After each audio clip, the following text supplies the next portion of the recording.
caller or Dwight in our Discord or however you want to, get in contact with them, and let them know that you're interested in supporting the Coach Smook Network in the production side. Now, this can be done remotely. Like, all you need is a laptop that can connect to the internet and log into StreamYard and have a working Gmail.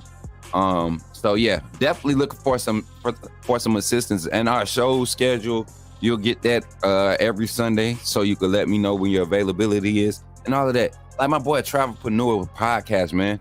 It's time to get you on, bro. It's time to get you on. I'm thinking maybe the kickoff show. We need a segment from you.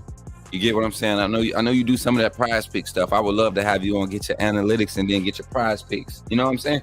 I want my community to thrive just like I'm thriving. And Bino text me. See, that's where my I need to put this phone over here. There we go. Now we set up. Now we good. Cause now I look like I'm in the office. All right, we good. So everybody's sitting here chilling, right? Let me put that up because folks be trying to screenshot stuff. Be trying to look at my little insider recruit text messages and stuff. Y'all ain't slick. Let me stop. But no, let's get into the show, y'all. I see the distortion on the screen. I'm about to fix it during the infomercial break. Well, y'all, take a moment. If you're not a member of the Coach Smook Network, if you're not a member, I got to clarify this, so I'm going to turn the music down just a little bit. Being subscribed to this channel, subscribing to the Coach Smook Network, what you already are now, subscribed. You're here. If you just hit that subscribe button on the channel, it's absolutely free. Now, getting access to our phone call segments when we call out to other shows and we're dialoguing with other content creators, or getting access to the lives when we're doing other lives on other panels, B-list, A-list type things. You want to become a member. You really want to become a member in the AAA family. And this video explains how to do so. So we've been trying to make that clarification until we produce another edit.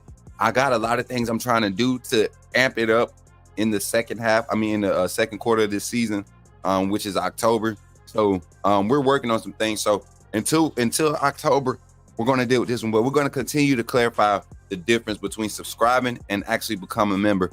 And if you want to become a member, if you want to really get involved, join the Discord and think about becoming a member of the AAA family. Check this out. Glad you chose to stop by the channel today. Just wanted to give you an opportunity to really become a part of this community here at the Coach Smook Network. We like to call ourselves the AAA family. The AAA stands for authenticity above all. We just want to give you an opportunity to become a part of this community because we're growing and we're doing something special here as a fan base, not just for Alabama, but the fan community as a whole.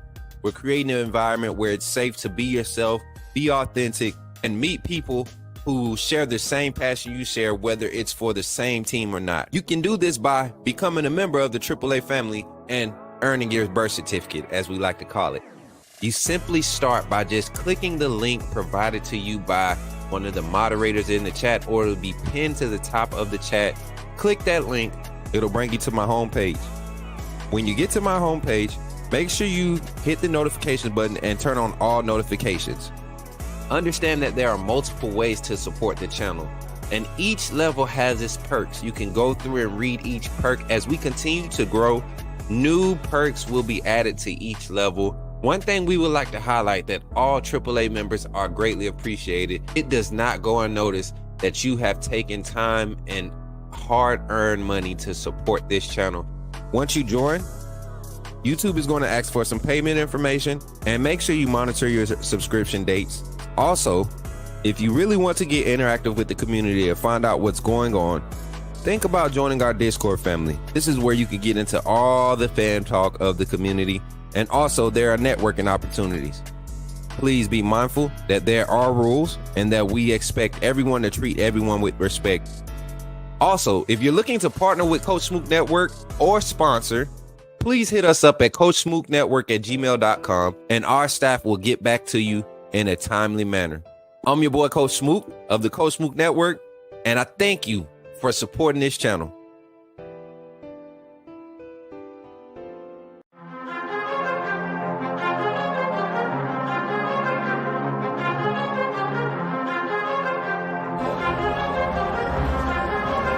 Leandre Gota Tejus.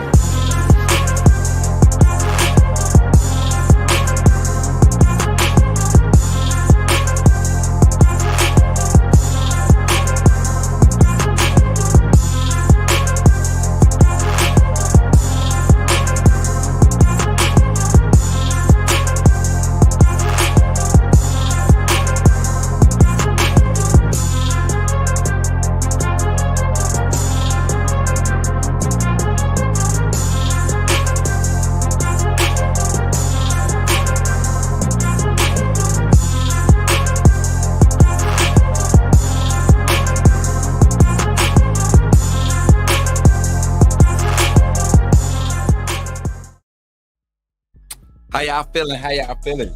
I was trying to listen for that audio. I thought I was fixing this camera, y'all. Let me fix it. Hold on. I know it. Not gonna disappear. Let's not disappear. I think that might be good right there. I think we're good right there. There we go. Oh, that's so much better. All right, so let's get into it today, man. Let's get into it. Topics of the day, morning inspirational moment. Before we get into our topics, I got something to tell y'all, man. I don't know if this counts as morning inspirational, but because of what you guys have done, man, we are 8 subscribers, 8 YouTube subscribers away from 2K. We are 8, literally 8 subscribers away from 2K on YouTube, y'all. Road to 2K subs. I'm gonna tell y'all, and I'm gonna use this as an inspirational moment. I guess it's fitting, you know. One, because in May of this year, when you all came back to my channel, when everybody came back to my channel, and I had did that live, and I that situation happened with me and Kyle Henderson, and you know, I've been going through that process and doing that, and I had that day when everybody started subscribing to my channel. That day before everybody started subscribing, I had 169 subscribers. Earlier in that year, I had 7 people in my live when I made this announcement that I was going to be shutting my channel down to go full time. And I just want to encourage somebody like that this journey, and I have been able to be in a position to pay for like advertisements and, you know, these page management things and like stuff that could really help a content creator grow and spread, to do it the way that we've done it, just by being authentic and continuing to spread the word, man. It's one of those things, man. I'm grateful, y'all. So I'm glad to be here today. But I want to give a shout out to a special fan, man. We want to do a special fan shout out this morning to my guy. Let me see if I can pull this up the right way. I was at the game this past weekend, right? And it was raining. So I'm walking. I got my umbrella. I got my bag, my roller bag. I got my 2 book bags on me with all my equipment to try to do this stream, the post game show, right? And it was kind of weird because I got my hat real low. It's raining. I'm not doing it. I'm not trying to act like I don't want to be seen or nothing. But I got my hat real low and everything, and I'm walking, man, and this dude and his girlfriend, man, they're walking by me, and the guy just continues to stare me down, and I know what's about to happen. At this point, I'm getting kind of used to it. I'm not saying I'm becoming anything or but I'm getting kind of used to it because my face is starting to be seen in a lot of different places. So and you're not gonna get too many of me's, right? You know. So this guy, he walks up to me. He was like, "You wouldn't happen to be a streamer on YouTube, right?" And I was like, "Yeah, man. What's up, bro?" And bro sent me this, and it's not even on Instagram. It's on Facebook. He inboxed me, man. He asked me for a picture, and he inboxed me, and it wasn't about the picture, man. It was what he said in the message, and this is what I live for. Not to ask for nobody be trying to get my autograph or nothing like that, or to even take a picture, but it's the message behind it. And I kind of want to use this to encourage y'all, you know, because I have people like this in my life. So I'm let me see. I'm gonna get it set up right.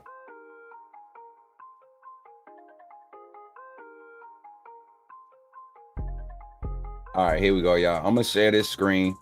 I think y'all gonna enjoy this little moment too, man. Don't dog me too bad. If I'm being extra mushy right now, just excuse me.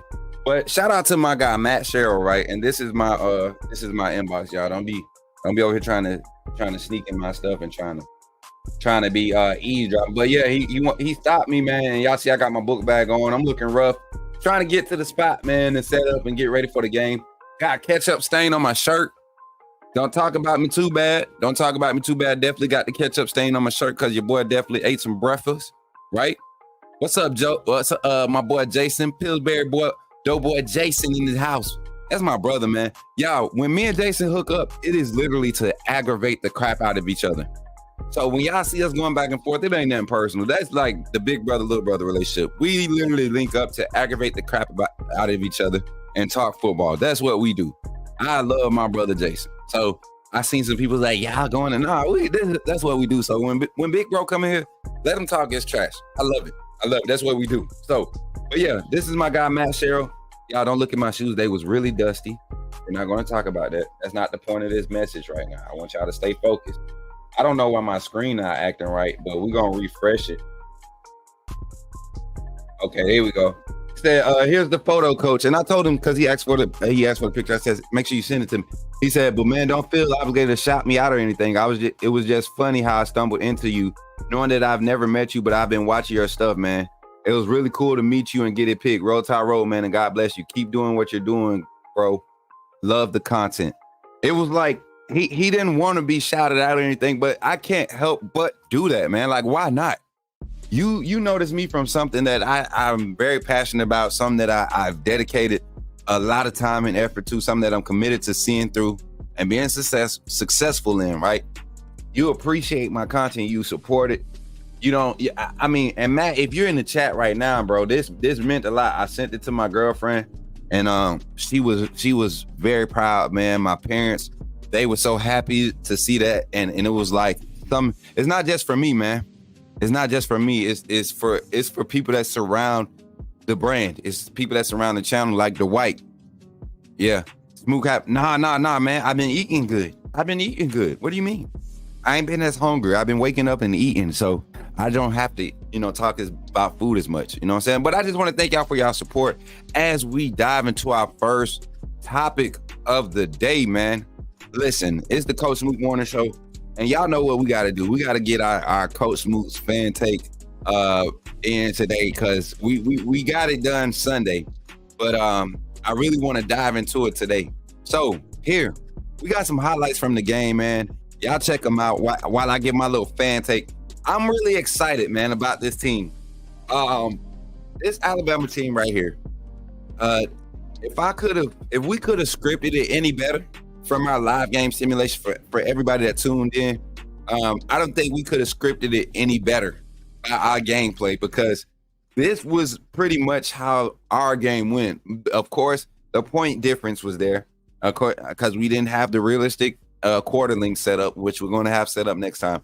But if you look at the results and some of the things that happened on defense and offense, may not have been personnel exact, but some of the things that was happening, I think that is going to continue to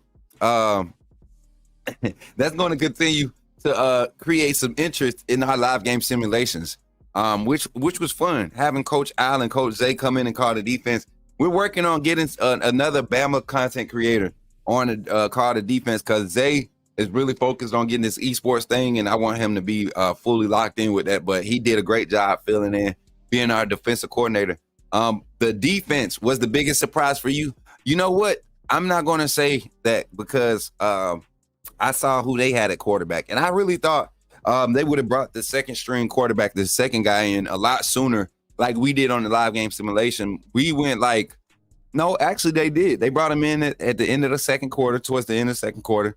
And yeah, it just got ugly from there. But to pitch a shutout, man, I'm being a fan right now. Coach Smook's fan take, to pitch a shutout, right? That's I don't care who you are. Georgia fans talking about, they did it against Clemson. I want you to know Clemson's quarterback, what's his name? Cade Klubnik, whatever his name is. I'm not a believer, man. I wanted to see it. I thought he would make some type of strides.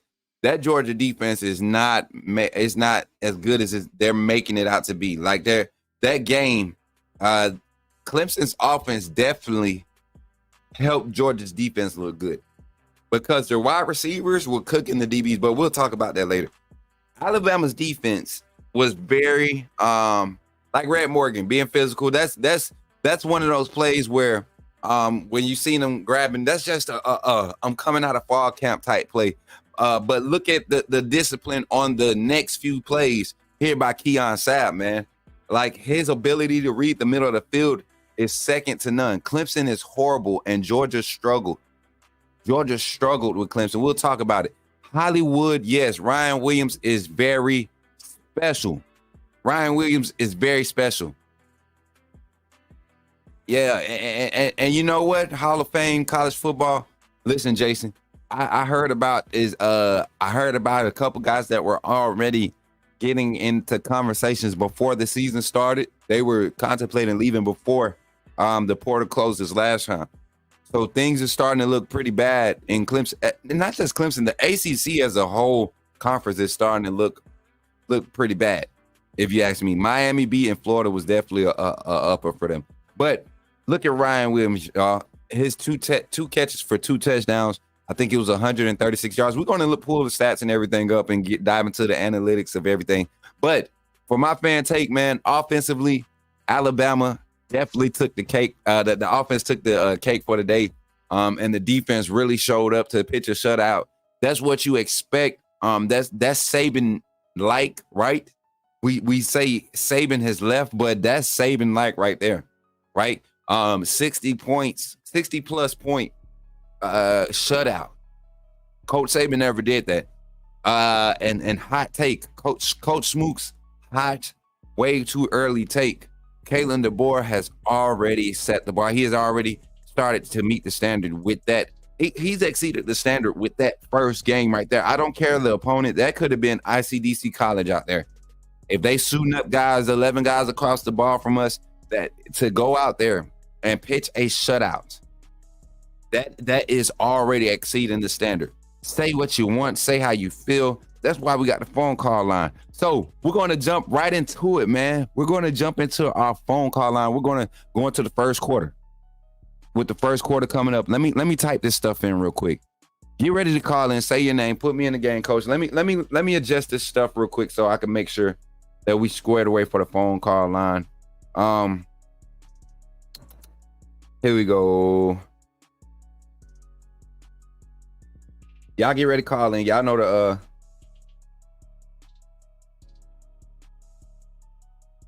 yeah, we got it.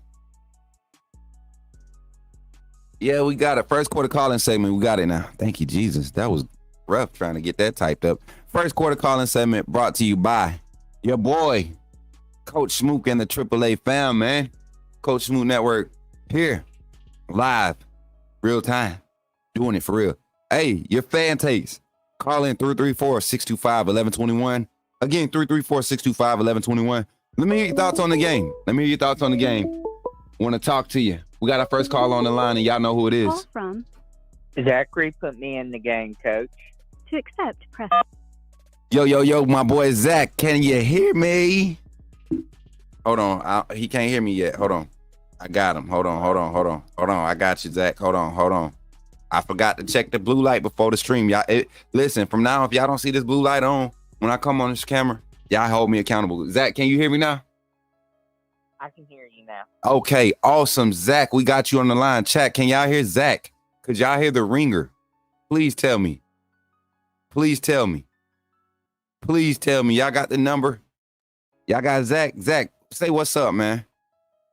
What's up, chat? What's up, my AAA family? Y'all doing good today? Hopefully y'all can hear him. I think we got him. 10-4, we're good. We're back. Zach, glad to have you on the line, man. Go ahead, man. We got you as the first caller, as it always should be. Zach calling in. Zach, what's your thoughts on the game, man? Let me hear what you got to say. First off, I gotta say this. Rammer, jammer, yellow hammer, give them hell, Alabama, to the Georgia fans. Y'all ain't ready for us.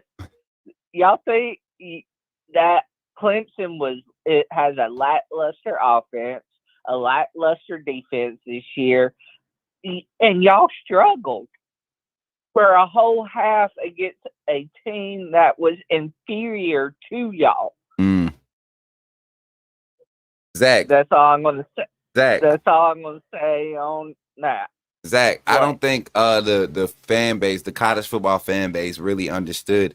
Everybody's going to try to allude to the fact that we were playing against a Western Kentucky team. I want people to know that Western Kentucky is going to compete for their conference. They are not a Power 5. They are not in a Power 5, but they're going to compete for their conference. Western Kentucky, Oh, yeah. Western Kentucky, if they win their conference, Western Kentucky can have a bid for a playoff spot. They will have a playoff a bid for a playoff spot. That's what can happen with the team we play. It's not like we went out and played North Dakota State or who else played? We didn't. It ain't like we went out and played Alabama A&M D1 double A schools who don't have a dog in the fight for the playoff spots. We played a possible, maybe a Cinderella story playoff spot contender with this 12-team playoff in our first week. So before people go barking about our opponent, really count up the cost. What really matters? You're right, Coach. Are you hold on, Zach, you on speaker? I am. Okay, they couldn't hear you for a bit. But yeah, man, go ahead. Give me some more thoughts, man. What did you think about our defense? Give me your thoughts on the defense with the Alabama shutout, man. 63-0. They got in the red zone twice. I believe we gave up 2 red zone entries, 1 missed field goal and 1 forced turnover on those 2 red zone visits by Western Kentucky. Give me your thoughts on the defense and highlight some players that kind of stood out to you. All right. I thought overall the defense played well. There in the fourth quarter, we started getting we started getting a little tired because we just didn't have enough snaps to give the defense enough rest to be able to keep up the kind of energy that we had going into this game. It was an adrenaline dump. And so, but overall, the defense did awesome. Right. Rusal, Mm-hmm. beast.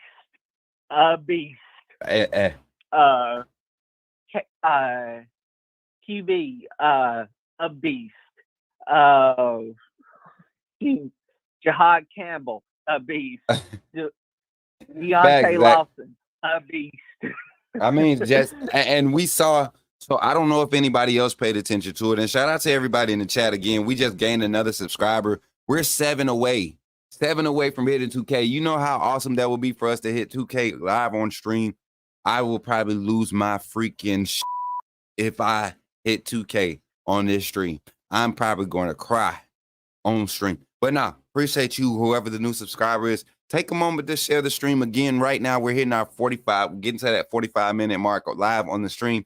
Definitely want to try to use the opportunity to boost the algo. So everybody in the chat, while we're talking to Zach, while Zach is in the game, take an opportunity to share the live stream, for your boy on any major social media platform. Zach, you were just labeling beast, man. Somebody that you didn't mention that I am so proud of that played extremely well this game. And I want everybody to listen to me when I say this. Not that a stat was made that was so significant, not that anything was done that was so great, but to see him out there and to be comfortable and to look like that he belonged out there on that defense. My boy, Jaleel Hurley. Shouts out to Jaleel Hurley. Oh, my God. I mean, to be actually in the rotation. It wasn't a third quarter entry. It wasn't a second group entry. There was a rotation in our secondary. Jalen Mbakwe played basically as a starter because the formation that they came out in required an extra DB on the field. And guess who's out there? Jalen Mbakwe is out there with Xavier Brown and Deshaun Jones and Damani Jackson. Yep. Like we have a talented group in that secondary, and I don't think we're getting off with the luxury of having just a super dominant defensive line. Even though our defensive line was very dominant, I think our secondary is very good. I really do. I think if we play a team that has a great offensive line, and I said great because you're going to need a great one to be able to deal with this defensive line, I think our secondary can hold up. And I agree with you, Coach. Another person I want to shout out, Keon Sapp. Yes, that man. Had an amazing game. That second INT that should have been a pick six. I was going crazy. My dad was like, "Zach, calm down." I'm like, "I'm hyped. I don't care. It's football season. I'm excited. I waited 8.5, almost 9 months for this moment. I'm gonna get hyped." Yeah, but yes, not one, but two INTs. Not one, but two INTs, and on back-to-back drives. And I'm just so proud. I'm so proud of this defense. And you I'm know so what? proud. I'm really proud of Kane Womack and the aggressive nature that he dialed it up. I mean, yeah. And shout out to my guy Mike Ford. I looked at that Michigan game, and Sherrod Morris doesn't seem comfortable, man. He doesn't seem comfortable. That game was kind of tough to watch. I really thought Michigan would be a little bit more amped up and energized and be a lot executing a lot better than what they displayed. And that wasn't a. I can't wait to see what this Michigan Texas game looks like this weekend. So shout out to Mike Fort, and yeah, appreciate y'all for Keon Sabb. I think he's enjoying his time here in Tuscaloosa so far. But like you were saying, Keon Sabb, I said it from day one. Piano Man was kind of alluding to it in another conversation last night in the Boom Boom Room. Once again, if y'all not, in the Discord and missing out on Boom Boom Room, you're missing out on some fun. We've been having fun in there. But we talked about Keon Sabb a little bit, and yeah, man, that dude is that guy. He's that guy. Not as fast as the rest of the safeties. When you got Malachi Moore and Devontae Smith kind of, burning you in foot races, that's not necessarily a good thing. But he's smart enough with his instincts, very instinctive, and a very true middle of the field safety. And him and Malachi Moore, their balance, rotating to that safety, that free safety position there. They are really creating some value for themselves going into that draft eligible seasons. Even though Malachi Moore has been eligible, but they're really creating some value for themselves, Zach. Oh yeah, and I was high on Keon Sabb too. He was one of my impact players that I had in mind, but also I didn't know how he was going to do at Alabama. Because even you can go to Michigan, and yes, Michigan is a Power 5 program and a great program, and then come to a bigger program like Alabama, where the pressure is more intense and fold under the pressure. And yes, it's one game. It's one game. One game. But in that one game, he had all the turnovers in that one game by himself.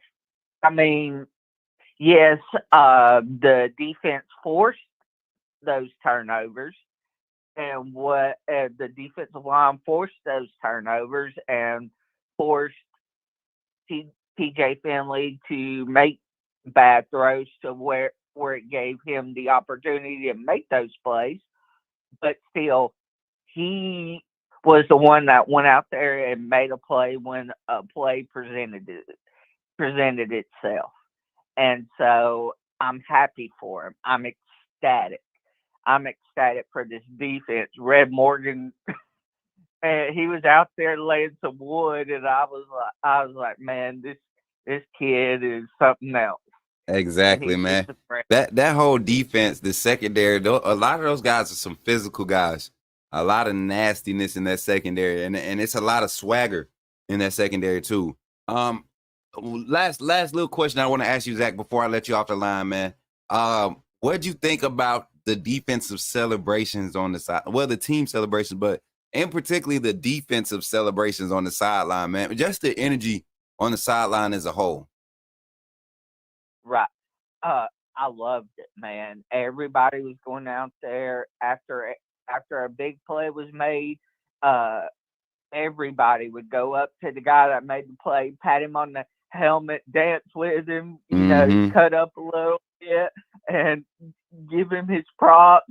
And after both touchdowns, the offensive line ran up to Ryan Williams and gave him a hug and patted him on the helmet and was like, "Good job, young man." And that made me feel good, because that makes me excited, because this team is a brotherhood. This team is excited, hungry. They're together. They're ready to go out there and compete for a championship and win and bring a championship to this coaching staff. And not only a national championship, but an SEC championship as well. And to do that in Kalen DeBoer's first season, that would be amazing, because it'd be something that hadn't happened in over 20 years. And it would be amazing for this program, and it would even solidify our dynasty even more than what it already is. And everybody, we was talking in the chat in the Boom Boom room last night, and I mean, we earned the right to be the top contending team in college football, to be up there, to have that name as one of the greatest dynasties, if not the greatest dynasties in college football. And Georgia hasn't. Yes, Georgia won 2 national championships, but they haven't earned that right. I mean, Kirby Smart. Georgia fans tend to forget, every time they play us in the regular season, they lose games that they're not supposed to lose. Yeah. And I will give it to them, and I will give it to them that all of it was under Nick Saban. But until you prove me otherwise, I'm just speaking facts. Right. 100%. Until you can prove me wrong on the field, I'm just speaking 100% facts. Exactly. Georgia is 1-9 against Alabama since 2008. It's a reason for it. We got them boys in the chokehold, and they can't do nothing about it. Zach, anything you want to say to the people before we while you get off the line, man? I appreciate you for calling, man. You had a lot to say today. I'm glad that football season is back, because now we can get into these type of conversations. You get what I'm saying? Now we don't. Now we don't have to have a song ready every day. You know what I'm saying? Now we could really talk some football and get some good perspective, some good insight, man. So anything you want to say to the fam before you get off the line, brother? Road Tide, my AAA family, and I'll see y'all at the Tailgate in September. Yes, sir. Ain't no in September. We in the second day of September, Zach. We got 26 days. 26 days to our tailgate, man. The VIP tailgate party hosted by the Tailgate Party Committee. Y'all, I actually am about to pull up a clip. I'm going to pull up a clip, and this is how I'm going to help promote it, because even though we aren't selling any more tickets, from the Coastal Network, as a matter of fact, there might be a launch today. There might be a special launch today. If you got $85 today, this might be the best $85 you spend for coming to the Alabama game. Might not necessarily be able to go in to the game, but I'm telling you, I was there on campus this past Saturday for the Western Kentucky game. And if that is what the Western Kentucky game felt like and what it looked like in the rain, let's pray for perfect weather. Let's pray for that perfect fall weather right? And let's pray for that perfect breeze around the time we have kickoff at 7 p.m. that night.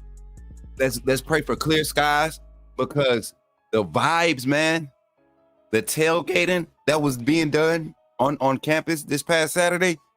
Oh my God, man. I can't wait. I can't wait to be sporting our AAA community shirts. I can't wait to be, man. I can't wait to take a couple rounds of, you know what I'm saying? Like, I can't wait, man. I can't wait. So this is going to be a good time. Zach, see you in 26 days, man. If not before then. Before I get off, I want to speak from a fan perspective. Okay. Guys, if y'all haven't experienced an Alabama tailgate or an Alabama game in person from somebody who has and experienced many of them, y'all need to experience it. It's something like you've never experienced before, especially an SEC game. Oh my Lord, the atmosphere is different, you know. And not saying that it wasn't great Saturday, but the atmosphere is different. It's different when you have 104,000 people and they're all screaming and hollering for the big game, and it's just different, man. It's different. Exactly, right, Zach. Hey, family, I'll see y'all later this month, and Roll Tide. Roll Tide, Zach. I was typing a banner, my boy. He came in with the energy this morning. Shout out to Zach for calling in today, man. Hey, y'all, and happy Labor Day to my family, man. Happy Labor Day to everybody. Hopefully, y'all enjoying yourselves, relaxing early this morning. So hopefully, somebody done kicked up the grill. If y'all, my Montgomery folks, or if y'all in the area, I can pull up now. Your boy got some wheels, Lord. Yeah. So here we go. We're gonna jump into the next phone call. This one, let's see. We got enough time for now, because we got to stay on track. Shout out to 172 people watching the stream right now. We got 78 watching here on YouTube. We got 95 watching on Twitter. If you're on Twitter, pull up right now, man. Pull up right now. Listen, prize giveaways, man. I got everything still, y'all. I'm telling y'all. Everybody that I owe something, if you're coming to the tailgate party, make sure you let me know. I got your stuff still sitting up there. I actually got we got our first signature on our football. I ain't gonna show y'all who it is yet. It's gonna be a surprise, but I might be able to get a few more this week. I might be able to get a few more autographs on our football for the big giveaway that we're doing at the tailgate party giveaway. Tailgating is always live at Bama. Exactly. Curtis Ellison is in the chat. What's up, family? What's the number to the chat? Oh, we about to put it at the bottom, Ray. We about to put it at the bottom in a few minutes. Right after this infomercial, man, we're gonna jump into this second quarter segment. We're gonna start talking about the analysts, get into the stats, man. Let's start with the offense today. We're gonna jump on the offense, just go over the basic stats. And tonight's show, we plan on having the guest and having some discussion and breaking it down a lot more, breaking down some film, all of that good stuff here on the Coach Smook Network tonight at 8 p.m. We'll be live here.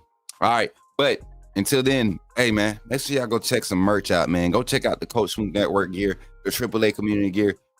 I'm telling you, the family came up with these designs here.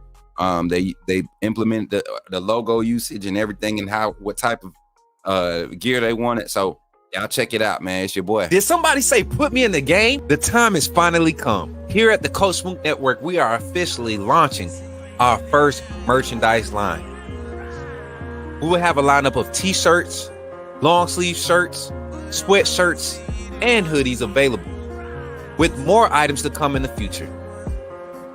The way you can find these items is by simply going to the YouTube page, clicking on the links, and you will see the Coach Smook Network merchandise link below.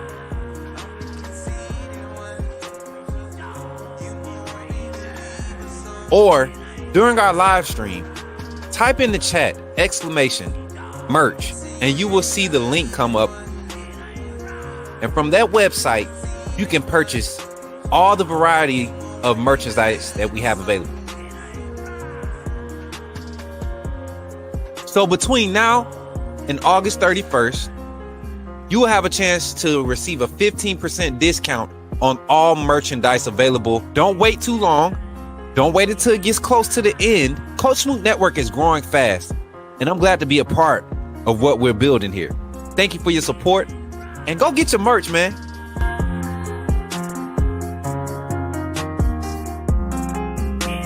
It's here. Authenticity above all. AAA family. Coach Smook. You know what it is.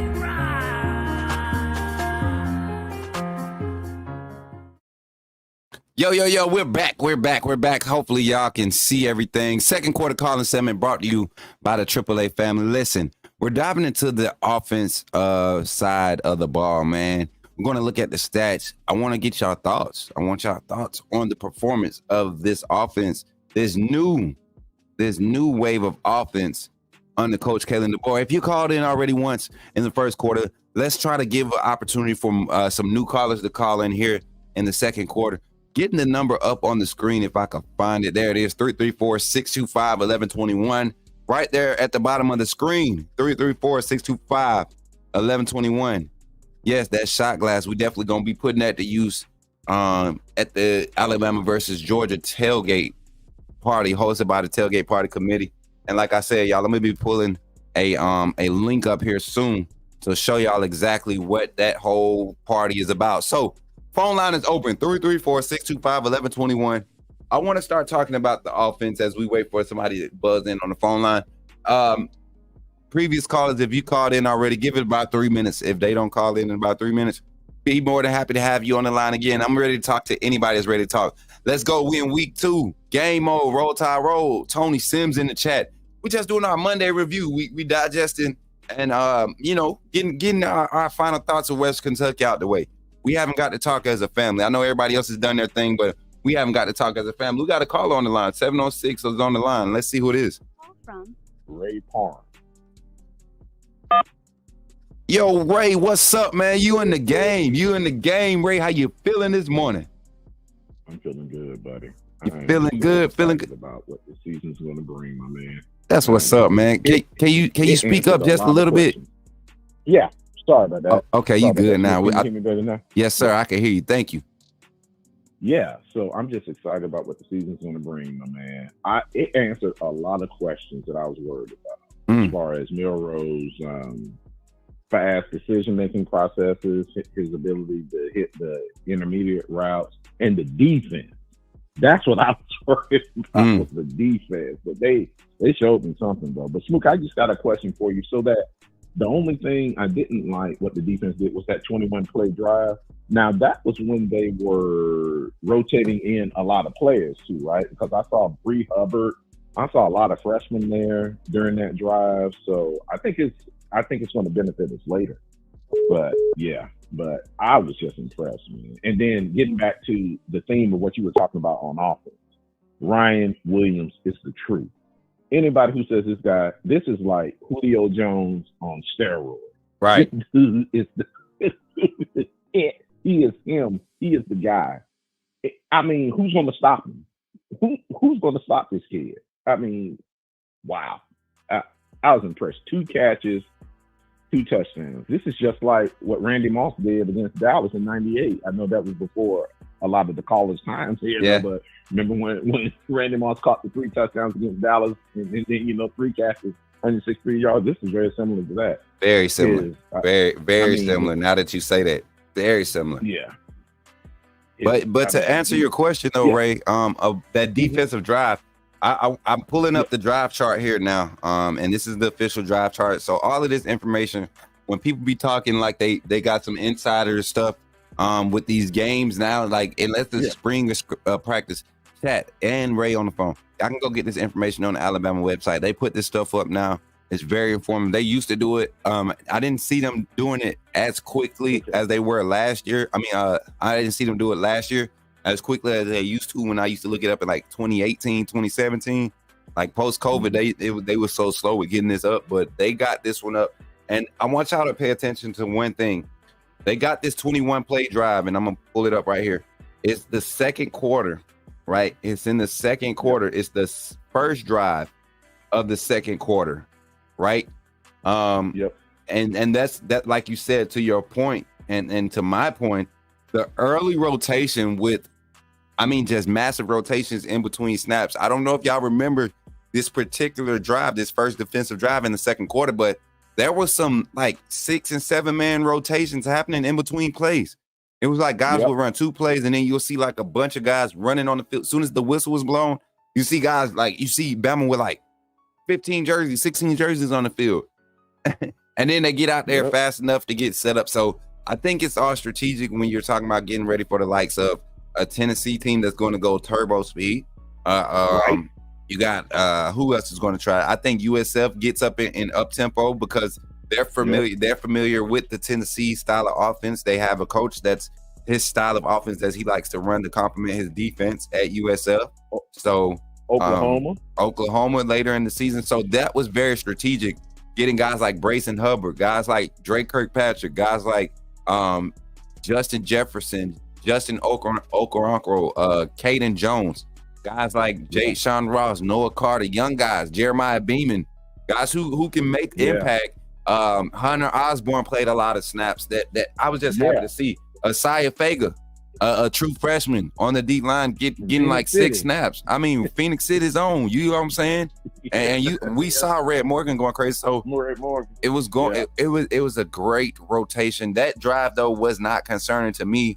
I just saw a lot of guys just reacting kind of slow. This is the second drive of the first. The first drive of the second quarter.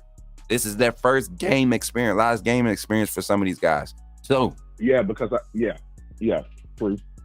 true. But that goes to my point, man. Just kind of like you saw in the first quarter, you didn't see a heavy dosage of rotation. You saw a rotation though. You saw a solid rotation, 2 deep, but we saw like first drive in the second quarter. It was like they were like adamant about doing it. So I was happy to see that. I was satisfied with the results from it. If we had struggled with that, that's something to kind of challenge the team to look forward to, right? And kind of work on. But to see them execute it that well, it was pretty good. Yeah. So basically, they were just experimenting because during halftime, Joey Galloway was trying to nitpick. I don't know if you saw that, though. He was like, well, one thing I nitpick is about the 21-play drive. But then I was like, yeah, they were driving the ball, but it looked like guys were just trying to feel their way through, because this was a lot of their first time actually getting on the field, seeing some major playing time. Yeah. So, yeah, it's true. I mean, people were just, and then this is another part of it too, Smook, what I get upset about. Everybody's talking about, Texas blew through Colorado State, Ole Miss blew through Furman. But Western Kentucky was in a better conference last year, and they came off of an 8-5 season. Colorado State, who Texas beat, came off of a 5-7 season last year. And Furman is like FCS, right? Which is the equivalency of the equivalent of a Division II program. Right? Yeah, like so D1 AA. Why the disrespect? D2. Yeah. I just get sick of the disrespect towards Bama. Whenever Bama does something, everybody's like, ho hum. But when other schools do it, they're the toughest team. Just like Georgia beat up on Clemson. My mama could see that Clemson wasn't any good. Ray, we're talking about Georgia and the SEC teams. I'm not mad at those games. Yeah. Oregon. Mm-hmm. Did you see the Oregon score? Yeah. I saw it, man. I mean, Oregon struggled. They played horrible, and I think it was Idaho. Was it Idaho they played? Yeah. Yep. It sure was. That's crazy. And they're number 3. This is what I meant when I was saying I am glad that we are in the position, we are at the rank that we are right now coming into the season. Right. This sets it up perfect for us. Our schedule. Our schedule is not a gauntlet of a schedule. It's a solid schedule. Now, we don't got no cakewalk. We have the perfect schedule for what the exact process that we want to be in as far as being established as champions. We have a tough enough schedule to say, hey, we've played some good ones, but we also have some on there where you're supposed to show up and handle business, right? You're supposed there is no question about what you're supposed to do. You're the favorite to win 99% out of 100. So you're supposed to come in. And the fact that they were supposed to come in and win is what happened. But we went the extra mile and did not give up a single point. Exactly. And we looked off on on offense starting off, right? Because we didn't have enough plays.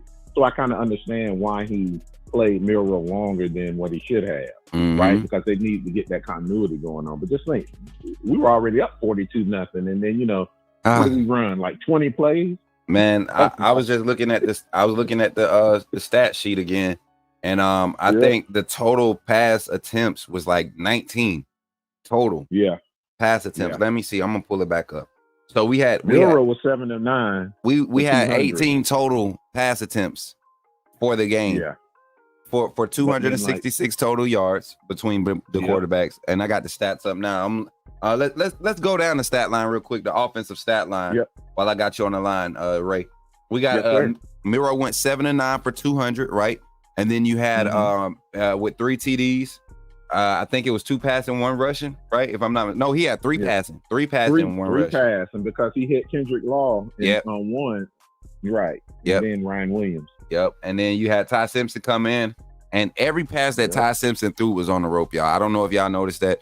Every pass, like even the lob pass, that lob was such a beautiful ball. So morning and Roll Tide, Michelle Cochran jumping in the chat this morning. What's good, Michelle? Good to see you. Listen, Michelle, if this is your first time in the chat, I never seen you in here before, I don't think. Take a moment and possibly hit that subscribe button for your boy. We on the way to 2K. We're 7 away. 7 away on YouTube from 2K subscribers. So thank you for jumping in the chat, Michelle. I just seen a new name. Definitely want to recognize the new how chatters. You doing your thing, Smook? Bro, I'm so happy. I'm so happy to be doing it, man. It was a process. It was a struggle. It didn't come easy, but I'm glad. I'm glad to be doing it, man. Latoya Billingsley, welcome back. I remember your name. Go ahead and subscribe to this channel. Everybody chatting, and this is my phone call with Ray, so I'm not cutting him off. And then this is the second quarter segment. We family. This is how we do our call-ins. We have full conversations. I'm not trying to interview him. This is a brother and a fellow fan of the Alabama Crimson Tide of college football, and we're having a conversation. If somebody walking by me while I'm on the phone and they speak, I'm going to take a moment to speak to them, even while I'm on the phone. So, y'all, that's what we're doing. Homeboys too, Smook. Right, we're from the same area. We family, like for real. Like when I go back home this weekend, I might run into Ray again. You know what I'm saying? Like that's what we're gonna do. So back to the stat line, Ray. Jumping into the rushing stats, man. I mean, I think that was a surprise for me. Give me your take on the rushing game before I get into my whole spiel. Man, because the rushing game, it was advertised. What impressed me was the fact that we're starting to do more pin and pull, like what Michigan did against us, right? We starting to have these mobile athletic linemen. We don't need 360-pound slobs just trying to go with the power running game. No, we need to get out there on the perimeter in the second level and then making people cry uncle. And that's exactly what we did. We're going to hit you in the mouth, but don't get it twisted. We can also hit you in the mouth just by going power game. But then we're going to out athlete you, if there is such a word, right? Yeah. And then I just love how that happened. And what impressed me, Justice Haynes is the truth. Did you see that 85? Well, obviously you did. Yeah. I was kind of nervous at first because I thought he was gonna get caught from behind though. But the thing is, he Ray, and to the rest of Bama Nation, y'all gotta understand, Justice Haynes is nursing a hamstring injury, right? Oh, that's why he got. Y'all remember he and Jam Miller both missed time after going into the second scrimmage of fall camp. So neither of them are 100%. They're healthy though, and you can tell that they're healthy. They're just not 100%. And you could tell that he was pacing himself throughout their game. All of them were. But I'm looking at the stat line, bro, and you got Justice Haynes averaging 25 yards a carry, 4 carries for 102 yards. Just breaking out that we're not expecting that from him, but that's a great way to pad your stats for the rest of the season when we're talking about yard per carry average. But then you look at Miro for the first time for the last year. Guess what his average yards per game was? It was like 1.2 or something like that because he lost so many yards with sacks against Middle Tennessee State. So that's the first thing I want y'all to see. And look how many attempts. Look how many times Jalen Milroe, 79 yards. He ran the ball 10 times. for 79 That's what yards. we need from him. We don't need him running 20 times. We don't. And it's good. And look how many yards he lost. One bad decision where he lost yards behind it. And I don't even think they're giving him the lost yardage for when he took the because he didn't get sacked. The only one was the fumble when he had to go back and recover the fumble. So I think if that was 7 yards, then that's probably where the loss was at. But I'm looking at it now, man. Look at the averages all the way down the board. 10.8. 16 by Ty Simpson, who showed us a lot more athleticism, continues to show that athleticism, that deceptive athleticism that we continue to highlight. Then you look at Dylan Lonergan, the same thing. I saw that one run that Lonergan had before I shut the TV, before I changed the channel, man. I was impressed with his wheels too. Yeah, and that's what I'm saying. This is to get out there. This is a quarterback room that really can move a little bit. Like everybody's not Milrow. But Ty Simpson can pull away from you. Dylan Lonergan will run you over. He's a big boy. He's not no little dude. Austin Mack will run you over. Yeah. That big joker, that big tight end. And I said that for a reason, y'all. I'm not starting no noise, but I heard some noise. I heard some noise about a new tight end possibly emerging on this roster and still having some availability at quarterback. Who you talking about, Smook? I'm just saying, so it's a future look. So if y'all see the likes of Austin Mack lining up as a split tight end in a formation, is not just for a double pass. The young man is an athlete. Because he's not. Yeah, I just don't see him. That young man is an athlete, Ray. That young man is a athlete, and if anybody can make the transition, he can too. And I understand this, Ray. Competing, you're a quarterback, you play quarterback, that's what you got recorded. But if you have an opportunity to be a quarterback and a tight end and only hold up one scholarship and continue to build value around you, those type of guys always make it at the next level in the NFL. They always do. Look at Cordell Parrish. Yeah. Go all the way back to punt return great. Devin Hester.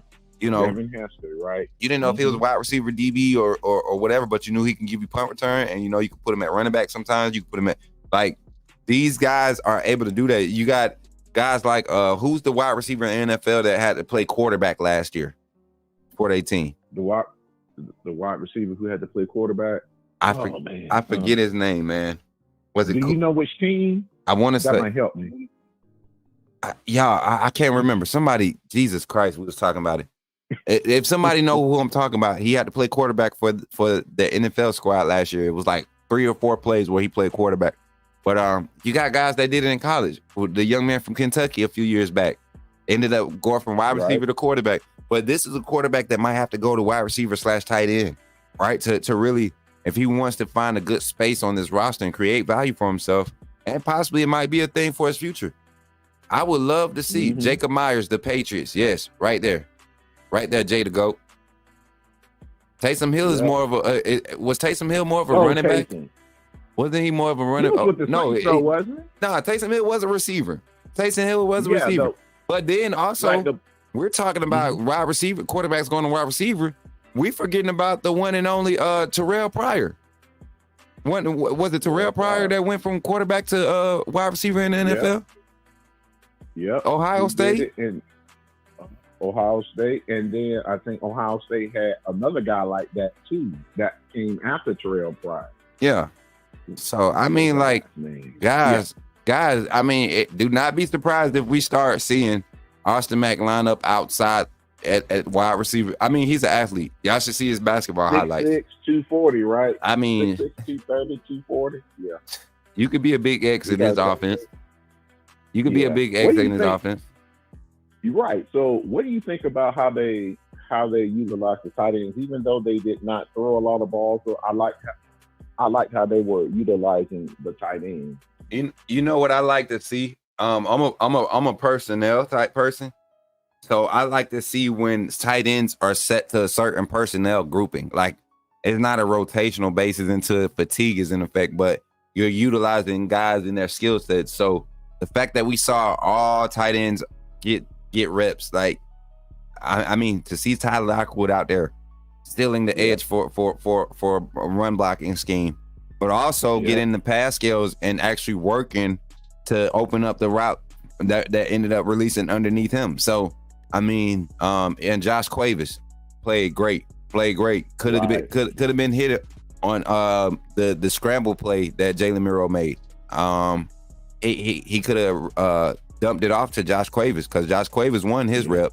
You know, Josh Cuevas, he won his rep by a long shot. You know what I'm saying? By a large margin. CJ Dupree. Somebody on the phone, I think Coach Al said it on the show the other night. Braxton Miller is the other guy's sake. Yeah, Braxton Miller. There you go. Yep, Braxton Miller is the other guy. Appreciate you pulling up too, Sake. Appreciate you for pulling up, man. Never seen you in the chat before. Welcome in, man. Welcome in and look at it. Already becoming part of the AAA family. AAA family gonna find out. We're gonna find out. Smook.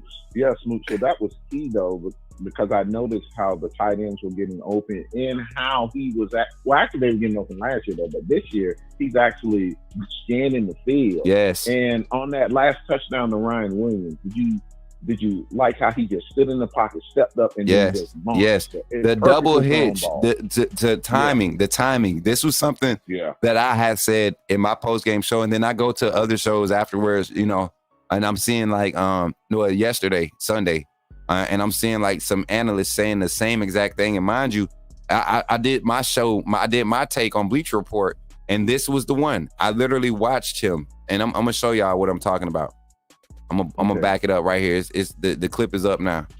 So you see the drop. You see the first step is an extended first step. It's not a quick slant first step. It's an extended first step. Now watch his drop back. His 1-2 after that first step. Yeah. He gets up into his throw and starts stepping up in the pocket because now he's starting his receivers should be getting into breaking points, ceiling points, in the cushions, right? On the DBs, not necessarily at a yardage point, but based off the alignment of those DBs at the snap.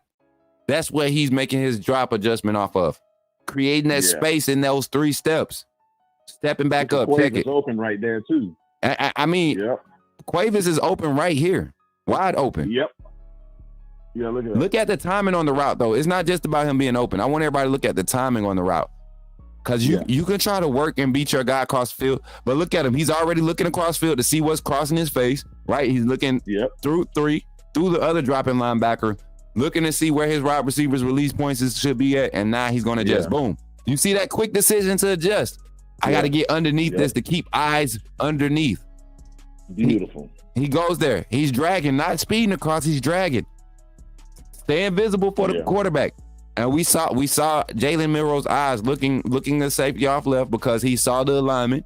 He knew his numbers. If they could roll the safety right, if he looked right, they would roll right. So he kept his eyes middle left. And then you see him know his routes, know his play calling. Saw the corner had set down. It was an easy play. He had a too high look. They played the receivers routes concepts forced him to stay and hug the seams. You couldn't that weak side safety couldn't cross the middle of the field because of the simple fact he saw a crosser coming at him. That conflicted the safety too, then, right? Because I think that the boundary corner was not expecting the trail. He expected backside help. Correct? He had already passed off Cuevas. You know, he didn't have anything on the guy to the weak side. He'd already passed it off, so he's just dropping to a soft zone. You know, well, he's not following. So we knew we wasn't in man. And then when you saw the corner sit after hit the number 2 seam, and I'm gonna go back to the play so y'all could kind of get the visual of what I'm saying. The number 2 seam, not Ryan Williams, but the receiver in the slot next to him, which would be I want to say that's Jeremy Bernard. Yeah, I think it was Jeremy. Yeah, so you got Jeremy Bernard, the number 2 seam. He's hugging the seams for a reason, man. The inside corner has to pay attention to him, and the safety, the 2 high safety that's sitting there. And then Cole Adams, he breaks off right behind the linebacker. Now, even if you slide a third safety in there, if you're playing 3 high, that safety has to come down and honor that or play over top of it. And the backside safety has to play honest because he sees a crosser coming. So match zone can be beaten if you scheme it up right and you have the right protection and you got the right timing on your drop. Yeah. I'm sorry, y'all. I got into a whole coaching moment. Me and Ray get to talking No, about. man, you good, man. That's why I follow you, brother. this was. I mean, that was a beautiful play design, and it was so simple. Not we saw 3 verts with a underneath drag, but it wasn't necessarily 3 guys trying to burn the guy in front of them. Guys got to points. They got to spaces. So when they got to that, see, there's a window of space. And I'm gonna use my field behind me, Ray, if you don't mind me going into another moment. Yeah, go ahead, bro. There's space on fields, right? And I'm gonna try to get my hands coordinated right so we can talk about it. So there's certain zones, like if I'm lined up here, right here, and with my finger, and I got a slant, right? So I'm going this way, right? And I got a slant in, right? Let me go back. And I got a slant in this way. Y'all, I don't want to. The old way say run 3 yards and slant. But if I got a guy playing 7 yards off me and I got a post over my slant, because we're trying to get some pressure on the one high safety, I'm going to run a 1-step slant to pull the overhang receiver, the linebacker, the linebacker, whoever's in that overhang or covering me. I want them to keep eyes drawn to me. I want the safety to see an inside look too. Let's take a chance of getting safety's eyes looking at the first level. And then you got another route going right at his shoulder, and then you got another relief on the boundary that just needs to win. That's a perfect scheme, man. It's easy, it's simple. You can teach that universal. You can put any player in the game right there, and they're going to be able to run that effectively. That's being taught nationwide at every high school level right now. Yeah, man, that's just football 101, man. That's why this guy is here, man. That's why DeBoer is here. This guy is a football coach. Yes. That's why, man. Davis Lewis Love in the chat says, "Hey, Coach Smook, this game was used to see who's ready to play and finalize the depth chart and substitution package. Once Bama scales down the substitutions, they're going to be a problem."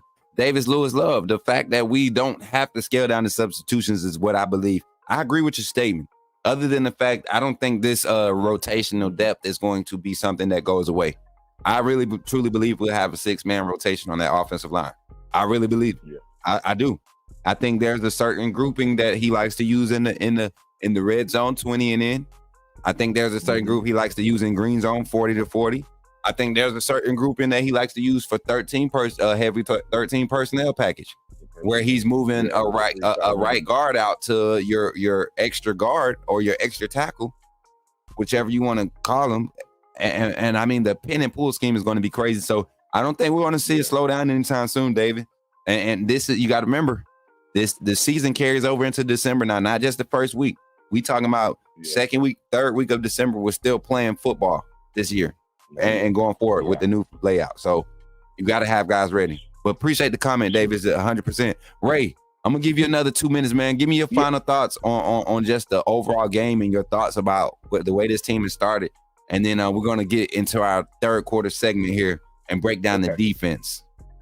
Okay. Well, Smook, the one thing that I was impressed with was our ability to adjust. Even from the beginning of the game when the other team's headsets went out and how we were able to adjust, and when we realized Proctor was not going to play, and then they threw Pritchard in there, and then how they adjusted. He struggled the first couple of series, but then once they put that tight end once that tight end was able to cover him, and then they were able to get chip blocks on that defensive end, it was all over after that, man. They adjust well.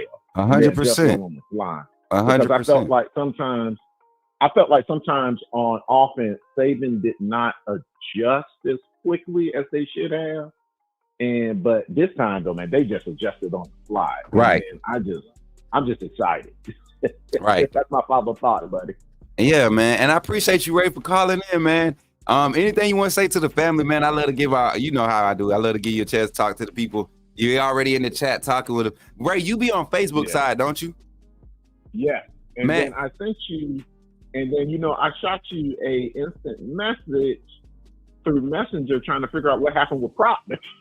Oh, yeah. I seen it, man. I was in the middle of so I was, and this is kind of going to end our conversation a little bit. I think this is perfect conversation for us as we get ready to dive into our transition moment. But Ray, so I was able, I want to give another shout out to a special young man. Hopefully he's watching, Douglas Harrell, man.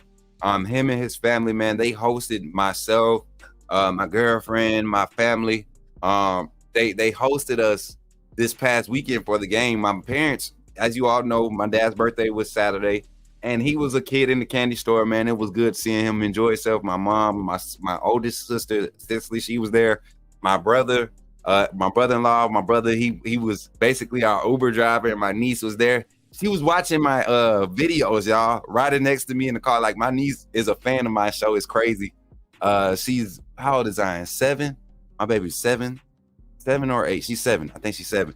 But she was watching my shows. It was weird. You know, she was like understanding. She loved Bama football too. So, but yeah, man, Ray, to be there, man. Anytime y'all are in T-Town, anytime I say I'm going to be in T-Town, I want everybody to know King Family Reacts was trying to get up with me. Zach was trying to get up with me. I got my whip now. When I'm there, I am not opposed to linking up with y'all. And I would tell y'all this. Act like you got some sense, because I've met some family, y'all. And the Harold family, man. Shout out to Doug Sr.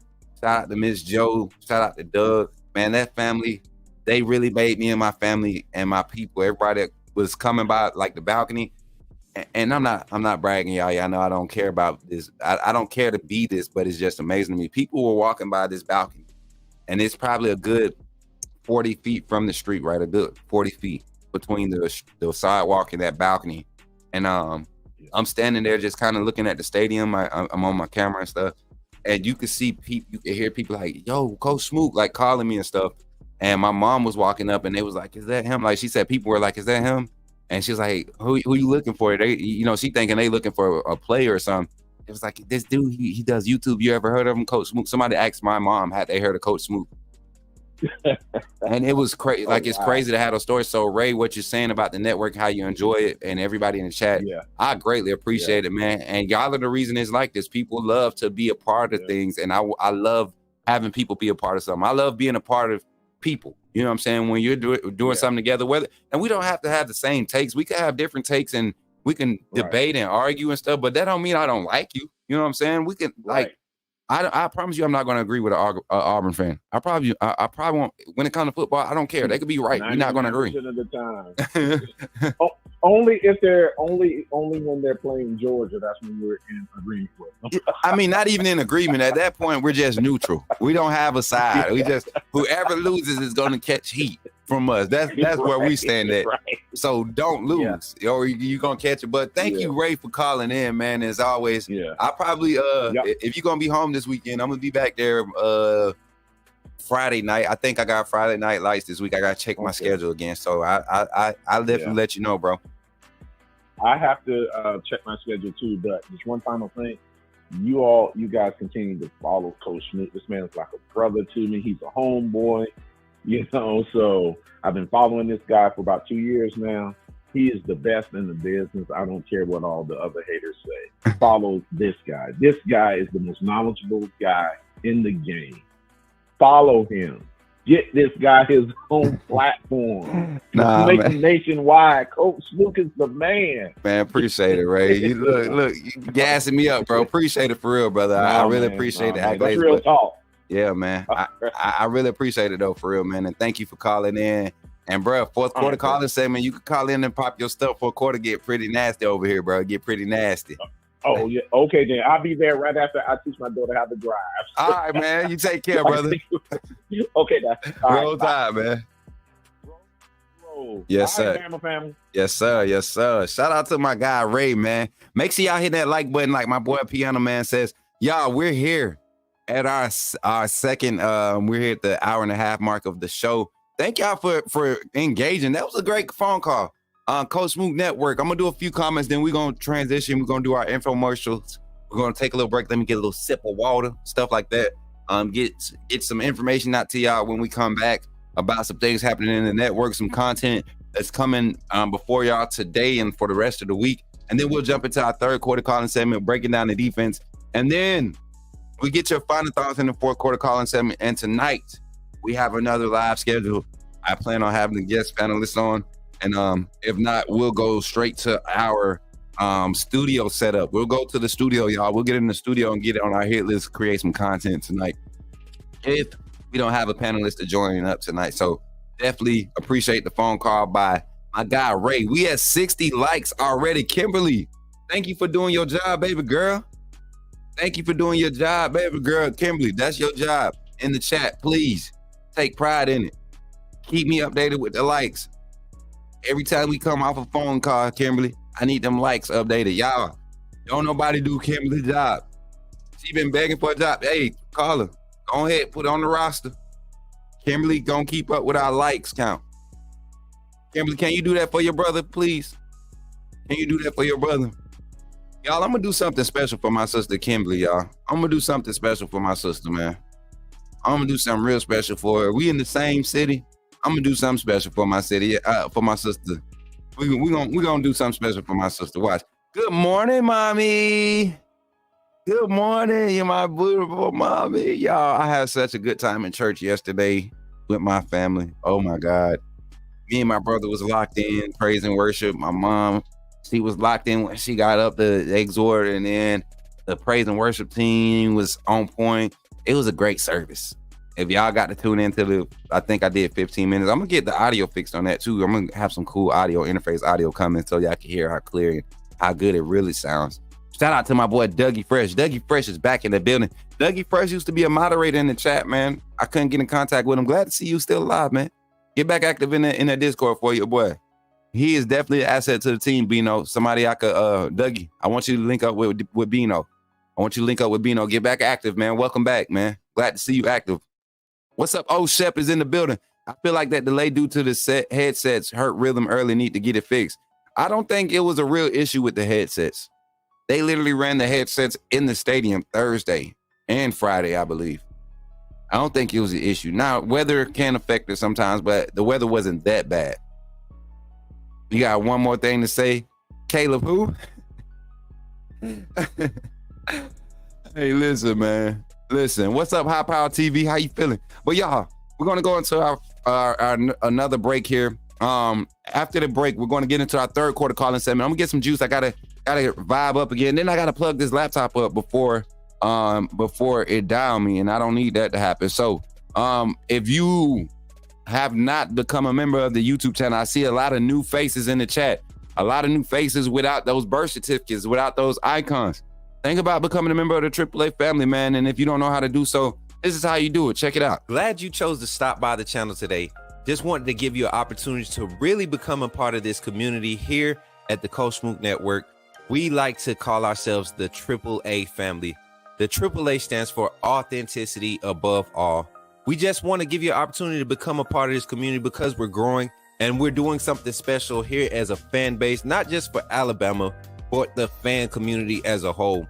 We're creating an environment where it's safe to be yourself, be authentic, and meet people who share the same passion you share, whether it's for the same team or not. You can do this by becoming a member of the AAA family and earning your birth certificate, as we like to call it. You simply start by just clicking the link provided to you by one of the moderators in the chat, or it'll be pinned to the top of the chat. Click that link. It'll bring you to my homepage. When you get to my homepage, make sure you hit the notification button and turn on all notifications. Understand that there are multiple ways to support the channel, and each level has its perks. You can go through and read each perk. As we continue to grow, new perks will be added to each level. One thing we would like to highlight that all AAA members are greatly appreciated. It does not go unnoticed that you have taken time and hard-earned money to support this channel. Once you join, YouTube is going to ask for some payment information, and make sure you monitor your subscription dates. Also, if you really want to get interactive with the community and find out what's going on, think about joining our Discord family. This is where you can get into all the fan talk of the community, and also there are networking opportunities. Please be mindful that there are rules and that we expect everyone to treat everyone with respect. Also, if you're looking to partner with Coach Smook Network or sponsor, please hit us up at coachsmooknetwork@gmail.com, and our staff will get back to you in a timely manner. I'm your boy, Coach Smook of the Coach Smook Network, and I thank you for supporting this channel.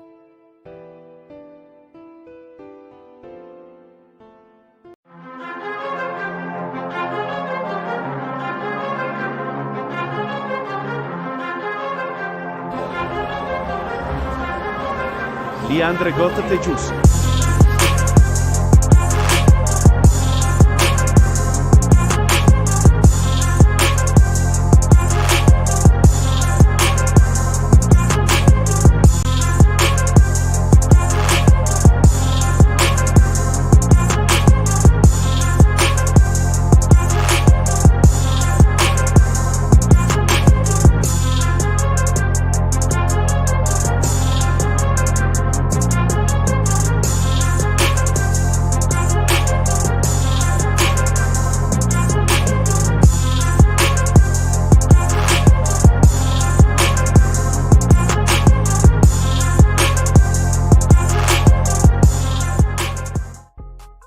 Yeah. Appreciate y'all for sticking out, man. And shout out to the sponsors, Diamond Sports Group, the primary sponsor here on the Coach Smook Network, man, providing us with the entities, D1 Savage Elite, the Twin City Outlaws Youth Organization.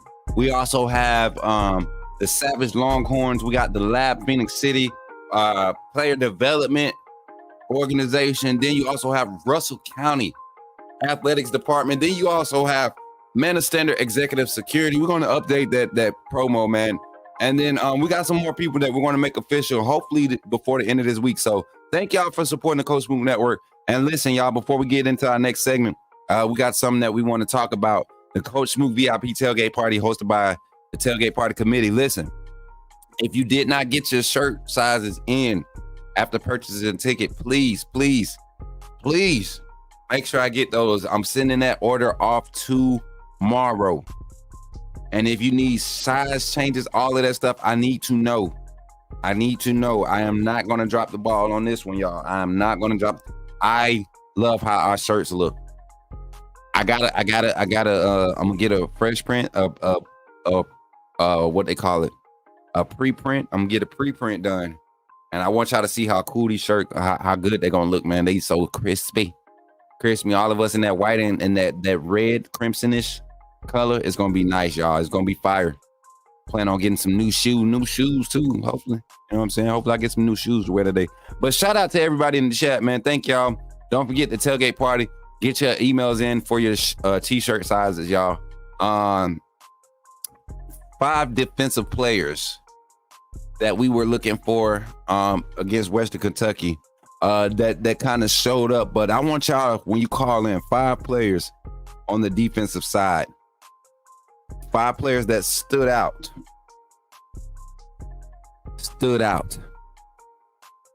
against Western Kentucky. Hey, did y'all see me live before the game getting fan score predictions? Did y'all see that? Did y'all like that content? If you like that content, put some fire in the chat for your boy, man. We still 7 away from 2K, y'all. But y'all, we did get some new members. Shout out to Carolyn Burton for becoming a member of the channel. Shout out to Carolyn Burton. I can't remember if I gave you a shout out or not, but thank you for supporting the Coach Smook Network. And also, shout out to my boy, Dougie Fresh, for getting his membership, making it official. Doug, last time I used to go live on this channel, you couldn't even become a member. Last time you was in here, look, that's what's up, man. Appreciate you, my boy. Ray, go ahead and pick up that membership, man. Stop playing around. Kevin Smith, what's good? I told you Ryan will make an instant impact. Hey, I came on publicly on Twitter and said it. I said it on my Bleacher report. An immediate impact he did make. He did make an immediate impact. And when they came out in the 4-wide set, y'all see where he lined up at? Do y'all see where he lined up at on the first snap? I told y'all what type of rotation this would be, man. Caleb Odom got a lot of early snaps, and I thought it was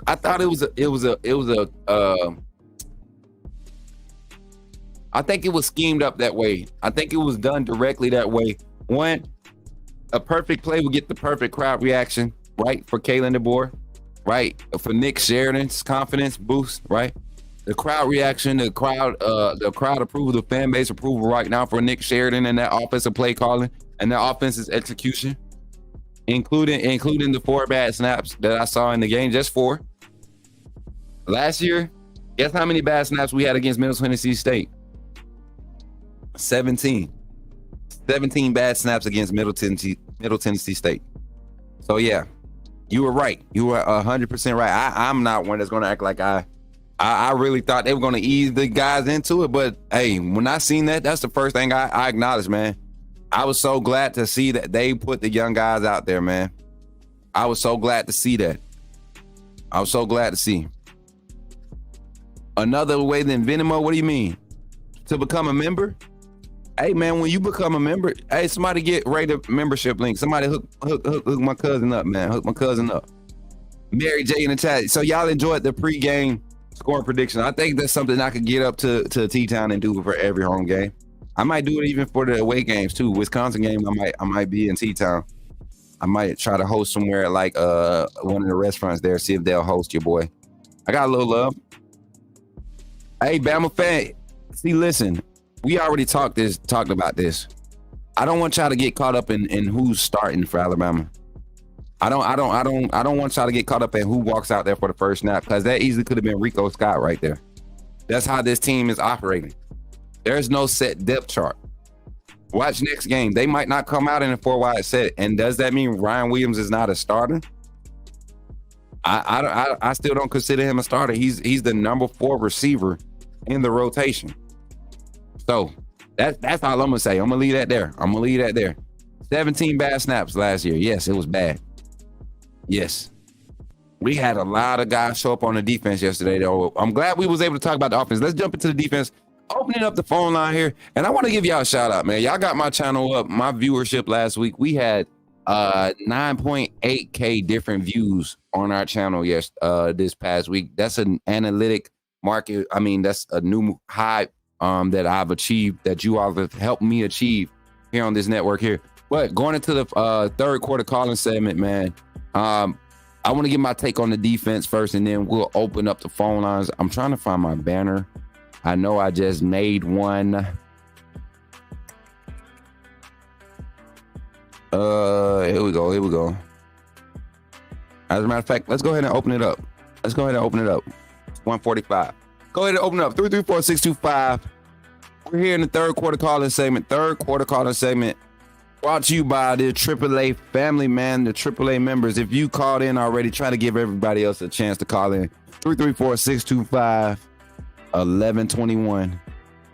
Call in. Let me hear your thoughts on the performance, the shutout performance of this Alabama defense. We just got done talking offense and how explosive and effective they were. Shout out to Nick Sheridan. We didn't really talk about Nick Sheridan, but he did his thing. He called the game, and I think Kalen DeBoer has the utmost confidence in him for a reason. Got 601 on the line. Oh, this 205. Zachary put me in the game, coach. See, Zach ain't listening. Press 1. To send a voicemail, press 2. I almost sent him to Zach. Yes.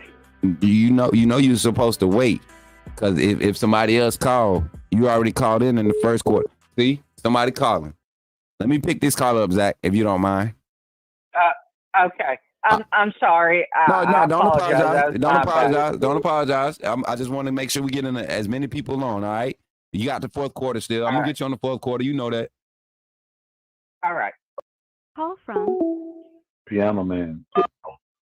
Piano Man, what's up, brother? You in the game, man? Zach was trying to take your fire, man. Zach was trying to.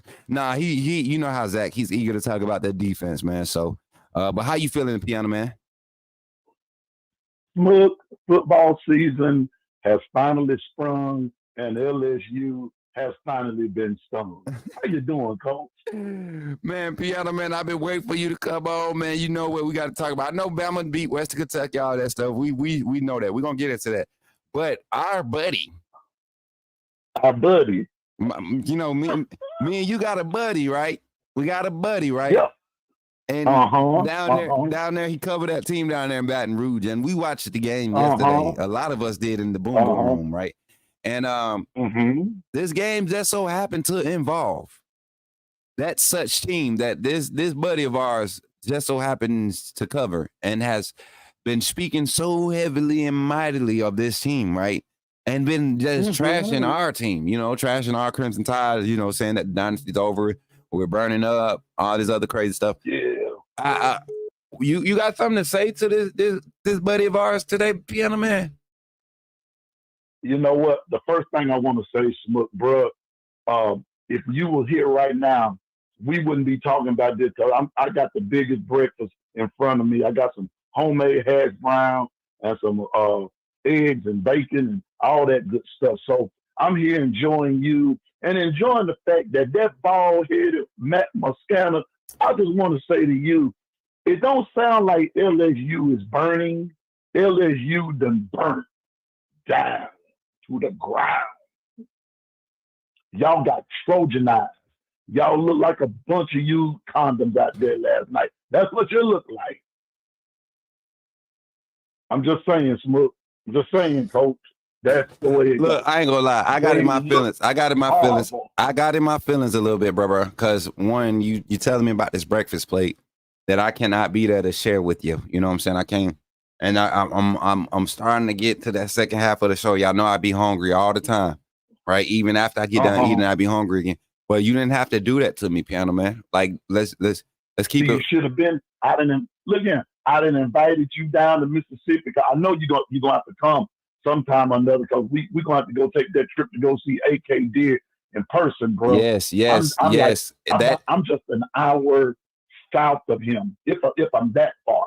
So I'm going to see him play. But I will get my sister to hook you up soon as you will make your way into the great state of Mississippi. Because we can cook down here. I already know it. But anyway, and bro, I can grill a little bit and smoke and all that kind of stuff. Yes, sir. And so, brother, you more than welcome. You more than welcome. Always, anytime to get some food here. We ain't got a lot of money, but we got plenty of food to eat. Now back to the subject at hand, bro.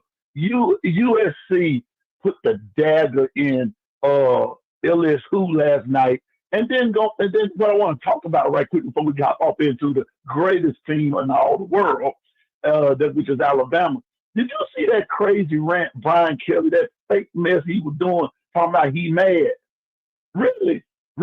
I was going to react to it. I'm doing a reaction video to it. It was so fake, like that accent that he brought down there to Louisiana when he first got that job. That whole reaction, man. Man, just wait till I do my reaction, y'all. It's gonna be so funny. I'm telling you, this man. I mean, and he tried it though. I give him a F for effort because but he tried it. He's brave for trying it. But yeah, that was definitely comedic to watch. Very comedic. If y'all haven't seen it, we'll put a link in the chat here soon. One of my mods can go find it for us. And bring the link to the chat, to the Discord chat. Coach, listen. Right about now, LSU, what? Looking like LSD is mighty quiet this morning. And they should be. After all, ever since Coach Nick Saban announced his retirement, we have been on the minds and in the mouths of all of these LSU fans from day one up until they got their tail kicked last night. Yes, sir. I don't want to hear nothing about it. They just beat us by 6. All it takes is 1 point. 1 point. Number 2, Coach Smook, while we on that subject, and we don't call you coach for nothing. You tell me, how many games USC gonna win in that Big Ten? I'm about to pull the schedule up right now. It's crazy that you asked me that. And I'm really going to look at it because I know we're giving LSU some crap right now. But that defense on USC, that front, not the whole defense, but that front looks a lot better. They don't have the depth, right? They don't have the depth. But if they can continue to grow on the offensive side, which the offense look good. We saw Lincoln Riley do his thing last night. He didn't pull the traditional Lincoln Riley. He had opportunities to put that game away. He almost messed it up one time. And when he got the next opportunity, he did what he had to do to put his team ahead. He called a good game when he got a second opportunity. But he's going to have to start to take advantage of those first opportunities. Be able to be keen enough to keep his play calling, especially offense. When you got a quarterback that performed like Miller did last night, like that was a good game from both quarterbacks, to be honest. But this USC team doesn't look as bad as I thought they would.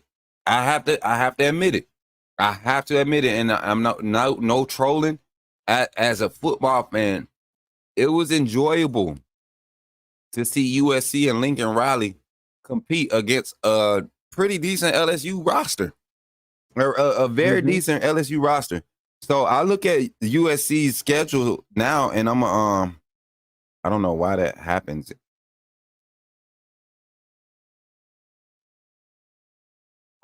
Hold on, y'all. I'm trying to pull the schedule back up. The ESPN keep popping up this crazy looking ad. Changing my screen. Here we go. How do I share my screen here? Boom. I'm gonna share my screen, y'all, so y'all can see the USC schedule. And this is a good phone call because we keep it all college football here. But you can't just be running your mouth when it comes to Bama and not be accountable. But LSU definitely taking that L. But look at the stats from these guys. They still aren't finding that balance. You know, they're using a results by committee approach at USC with this offense, which is pretty cool. But you look at this rest of the schedule. Utah State, I think they have a good chance to win that one with how they played against LSU. Michigan, I think they have a chance to really make that game look different, man. I really do. The way Michigan looked, I really do. Wisconsin, I feel like they came in with I gave them the odds against Wisconsin already. Penn State, I'm not seeing anything that's really separating the two. So that's going to be another good one. Maryland, Rutgers, Washington, they have a chance to win all of those. They have a real chance to win all of those. Those are teams that are built like them, kind of move like them. So they have a chance to win all of those. So if I'm looking at this schedule now, they're 1-0, 2. Let's say Michigan edges them out 2-1, 3, 4, 5. I'll give them that Penn State game. 6, 7 for Rutgers. Maybe the Washington game is a little different for them. That's their second loss. Nebraska's their third loss. UCLA, they win that one. And then Notre Dame is going to be a huge one for them. I think Notre Dame and USC is going to be a good game to watch too. So that's a toss up there. They got a chance to really be in the playoff contention conversation. Well, bro, while you at it, I'm looking at LSU. They've got Nickel State Saturday, and then they play the next week. They play at South Carolina. Don't write off South Carolina. Now, then they play UCLA, South Alabama. Then they play Ole Miss going into the 12th of October. But all the way up to the 28th of September, they play South Alabama. So LSU may or may not, I don't know, not sure, but all I know is this right here. If they cannot continue to play every game the way that they played last night and think that they're going to win against a quality opponent, then this is my last thing on this, is in the form of a question. Where is Harold Perkins? He made some plays. He made some plays yesterday. Not anything crazy extensive, right? Nothing, because USC was doing like I said, they had a results by committee type game. They had a lot of guys doing a lot of things effectively at the same time. And when they did run into stops, it was because of the likes of the Harold Perkins. I mean, but you got to think, LSU has been young the past 2 years in you know, other than Wingo and the other kid they had at the interior. They've been pretty young. So this year you're going to see a lot more guys be able to contribute. And didn't they bring in a new defensive coordinator? Yes. And that's your other thing. We have to also consider these guys are new at everything all the way going across the board, especially on defense. So it might take them a minute to get jailed. But in my opinion, they should have beat USC last night. Oh, yeah. They should have beat them. Yeah. Jailing or no jailing. 100%. You're an SEC team. You should have beat them, whether it was by 1 or 101. Right. They should have beat them, but they didn't. So, boo, hoo, Matt Moscona, cry, whatever tears you want to cry. But it sounds to me like you got burnt. And that's all I got to say about that. Hey, so yeah, and that's another thing too, Coach. Davin Jones just said in the chat, and we talked about this towards the end of last season.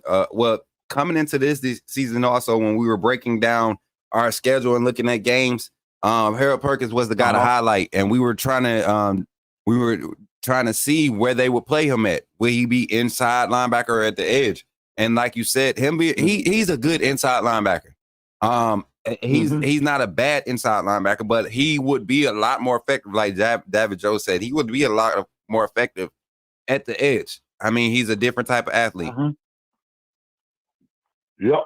So, bro, they got to soon figure this out because the schedule's not going to get any easier for them. Right. And so the quicker they figure it out, which leads me to this right here. I'm watching these replays of us. You know, I was at the game. Yes, sir. Brother. Let me tell you something. You said this, and while I'm at it, I know it sounds like I'm random, but you thought be coming through my brain. If you hadn't joined Discord, come on over. Because there are things that we talk about in Discord you'll never hear it here. And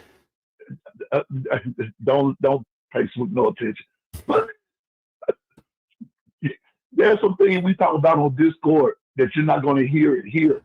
And even if you hear some of it here, there's an intensity that we bring on Discord you're not going to get on YouTube. So come on over and join us on Discord, because Smook was leading me to a statement that you made last night about the roaring of the crowd and the sound and everything. Bro, it was deafening in that place. Deafening. I mean, your ears are literally ringing when you're in the crowd. I have to give a shout out to Jordan and the band. Oh gosh, man, just the business, man. We don't get a band enough credit. Man. Me and KT were walking around the stadium. We was walking outside the stadium. We was going to get her car, and the band sounded so good, man.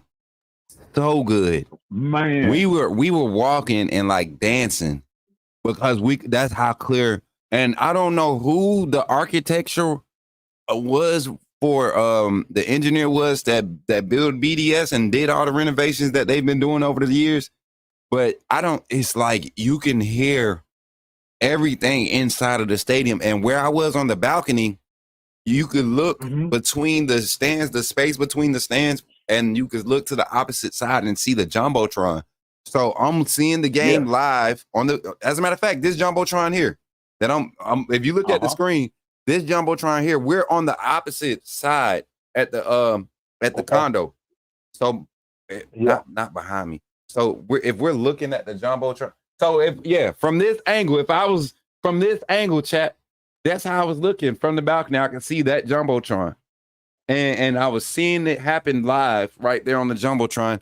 And then I was watching TV right here, and it was happening like 2 minutes later. So that was the only stressful part about it. But hearing the crowd reactions and seeing it, and oh man, it's no better feeling. And I know the tailgate. I was walking around and looking at folks' tailgate setups, man. My God, Piano Man. Even if we don't have to even host another big event. When I'm in town, if the people that I've met, if I tell them that I want to host an event or I want to host my AAA family, and we start doing drawings for people that's gonna be there or people that want to come, we just start doing a collection for it to set it up to contribute to the people's space and the food that they provide. I think that'd be something that we can offer to our members of the Coach Smook Network. That's something. That's the perk. Our VIP members, you get that. Not even VIP. We're gonna start it with AA. You get to that AA level. Right. You get to that AA level, and you like to come to T-Town. You can't necessarily go to the games. I got something that we're gonna be able to enjoy, and I guarantee you, a game day with Coach Smook is not your normal game day. I promise you, nothing but vibes, nothing but fun, nothing but energy. You're gonna get some information. You're gonna get all that stuff. We actually doing a live stream next time. But Piano Man, go ahead, bro. I done went on my rant again. Okay, cool. Oh, bro, you good? Because I'm going to tell you what I did. And I was trying to talk to you about it the other day, but we didn't get a chance to. Brother, I went on another show and talked about our tailgate on the 28th, right? And this brother hosts a lot of Georgia fans.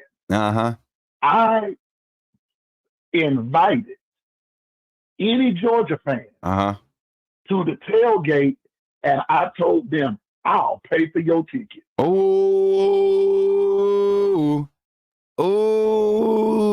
Just to come and watch this good whipping we gonna put on you. And I said, and don't take it personal. It's compliments of Piano Man and AAA, just to show you it ain't no hard feelings. Right. I'll pay for your ticket. Right. I didn't get a taker in the bunch, bro.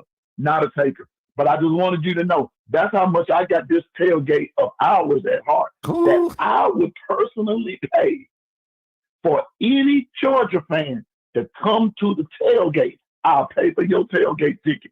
Since you got all this noise to talk, come on and listen. Don't sing it, bring it. And Piano Man got you.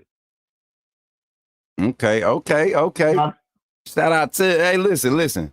If y'all listening on Twitter, I know we got a lot on Twitter. As a matter of fact, shout out to the 92. We got 92 live on YouTube right now. The season is back, man. Them the type of numbers that's what I like to see, chat. I like to see, let's get up to 100 likes. My sister Kimberly said, can we get to 100 likes before the end of the live show today? Can we do that, chat? Can y'all do that for your boy? Can y'all do that for your boy? Can you do that for the AAA family? Can you get this stream to 100 likes? I ain't asking for no super chats. We just asking for likes. We got 93 in the live right now. Make sure you liking, sharing, and subscribing. And we still got the fourth quarter calling segment. I'm actually going to get one more phone call after Piano Man for the third quarter. And then we'll go run our B-roll for all of our sponsors, everything we got. And fourth quarter calling segment will be longer today. I want y'all to like the lines up for the fourth quarter calling segment. We'll look at stats while we're looking at everything. I mean, we really just going to navigate during the fourth quarter calling segment. We want it to be open and free. And then tonight we'll be jumping into our new week of prep, talking and breaking down USF and talking that game coming up. But Piano Man, that defense, man, yes, that defense. Oh, our boy Quay Rusaw, James Smith, Hunter Osborne. Come on. Who else did I see get out there and just made Jaheim Otis. Jaheim looks so healthy. Did you see Jaheim Otis coming down the line to chase down the ball carrier? And got him, nailed him.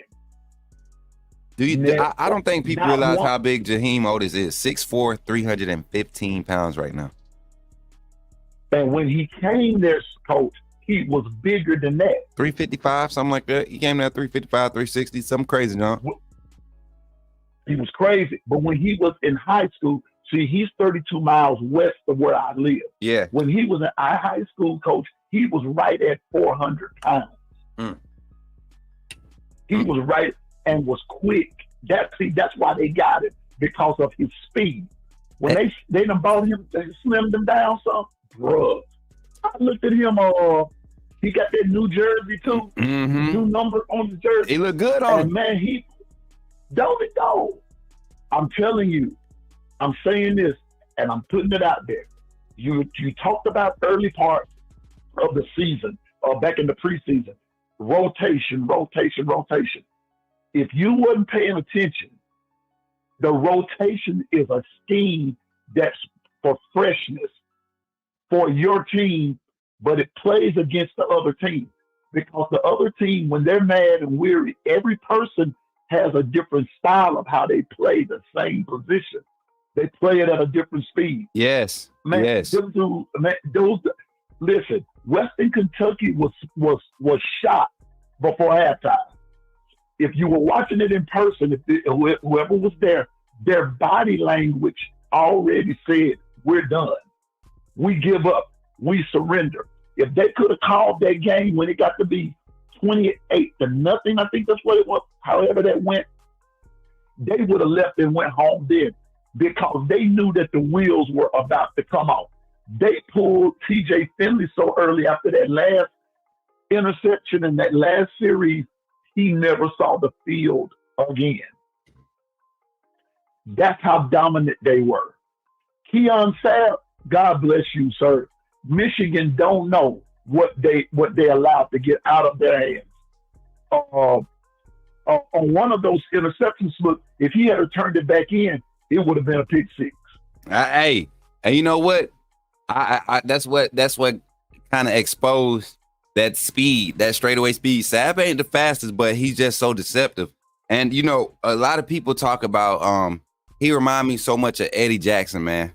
He remind me so much of Eddie Jackson yesterday. It was the robber technique for me. But he's a lot more physical than Eddie was. That's the only difference that I see based off that first game. And then looking at, and I said that when I broke down his film, he remind me of Eddie Jackson, how he plays the ball in the air.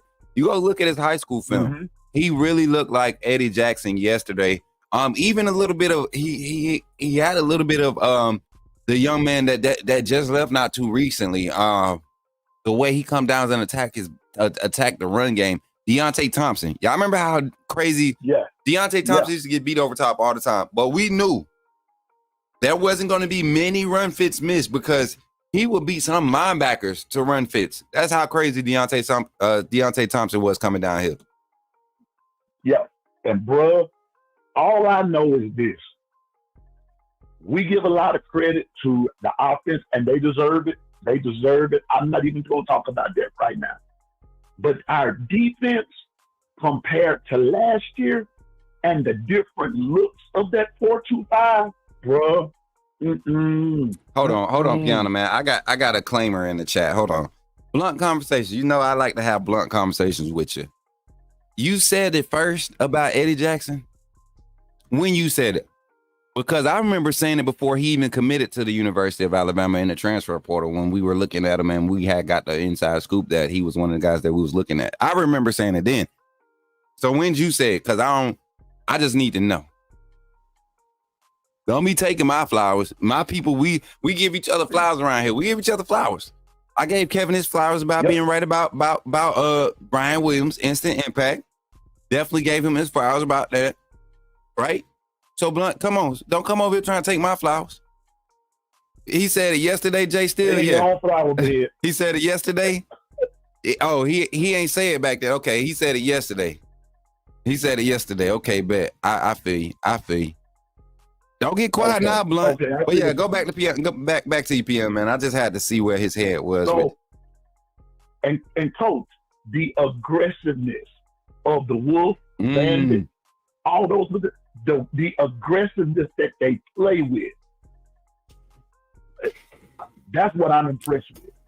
Number two, did you see the skills how many batted balls we had this time? And batted balls. My favorite one was the Jahad Campbell one, because that was almost a pick. And I while you're talking about those batted balls, I think that's a testament to the athleticism at the linebacker position. At all three linebacker positions, you're both your outside linebackers and your interior guys. Sometimes four guys on the field, four athletic guys on the field. Sometimes that can move like DBs, but have the size of defensive ends and tight ends and running backs. Bigger guys that can move as well and get off the ground as quick.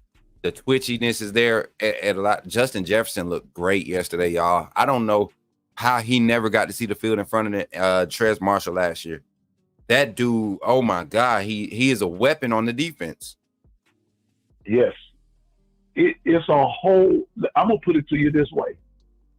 That whole defense to me is a missile that's about to explode on somebody. Oh. I mean, from the D-line, linebackers, all your DBs of every caliber. And then when you put it even in the substitutes, the rotation, each guy is just as intense as the guy that he just substituted with. Right. Mbakwe is a beast. Mbakwe, Sab, you had Malachi Moore. Malachi Moore was all over the place. He's going to pick one or two and take them back in the same game too. Don't be surprised if you have multiple TDs coming from the defense. It's going to be some games that the offensive production might not be there because the defense going to be scoring points. You said something. Let me get the horn for that one. I was going to make that point, but let's talk about it. You just earned yourself an extra 3 minutes on the phone right now. That is a point that I was going to make today before I transition into the fourth quarter calling segment. But I'm going to have to give you your flowers right now, brother. Listen, I want the chat. I don't want to take your thunder, but that was literally a talk. You know I don't do talking points. I just flow, but that was a talking point that I want to highlight today. I want people to understand that this Alabama offense is very explosive, but we're going to have an opportunity to see how great this defense is because this offense is not going to have a lot of reps early this season. Against USF, I guarantee you it's going to be a similar look. They'll present a little bit more resistance, but I think it's going to be a similar look as far as how the game will go Wisconsin will be the first time we probably see their offense go over 60 snaps with the first team. Might, but they looked horrible. We won't see our team tested. And I hate to say this, y'all, trying to keep from being, a fan. We will not see our offense fully developed by week 5 going into that Georgia game. We will not see the full script. We won't see. There will be so much used that at that point, your identity is the fact is we're not done yet. Like, that's the sad part, to be that explosive and not be near done yet. That should scare college football, and I think it does. When, especially a team like Georgia, their back end looks horrible. Horrible. Yes. Horrible. So And think about that, Chad. Coach Bino and I made a statement in Discord. That's why I'm telling y'all need to come on over to Discord. We made a statement in Discord that the scary thought is our identity has yet to be determined. We do not know exactly who we are. So just put on there, we're Agent X. We're Agent X. The defense is actually Agent X, because there's so many guys on there that can make you lose your grit at any moment, at any given time, under any circumstance, because I'm getting to understand more and more what the 4-2-5, the way Coach Womack is doing it, what the intention is. The intention is to confuse the offense on every down. On every down. They do more substitutions in the and rotations. They do just as much as the offense, even more.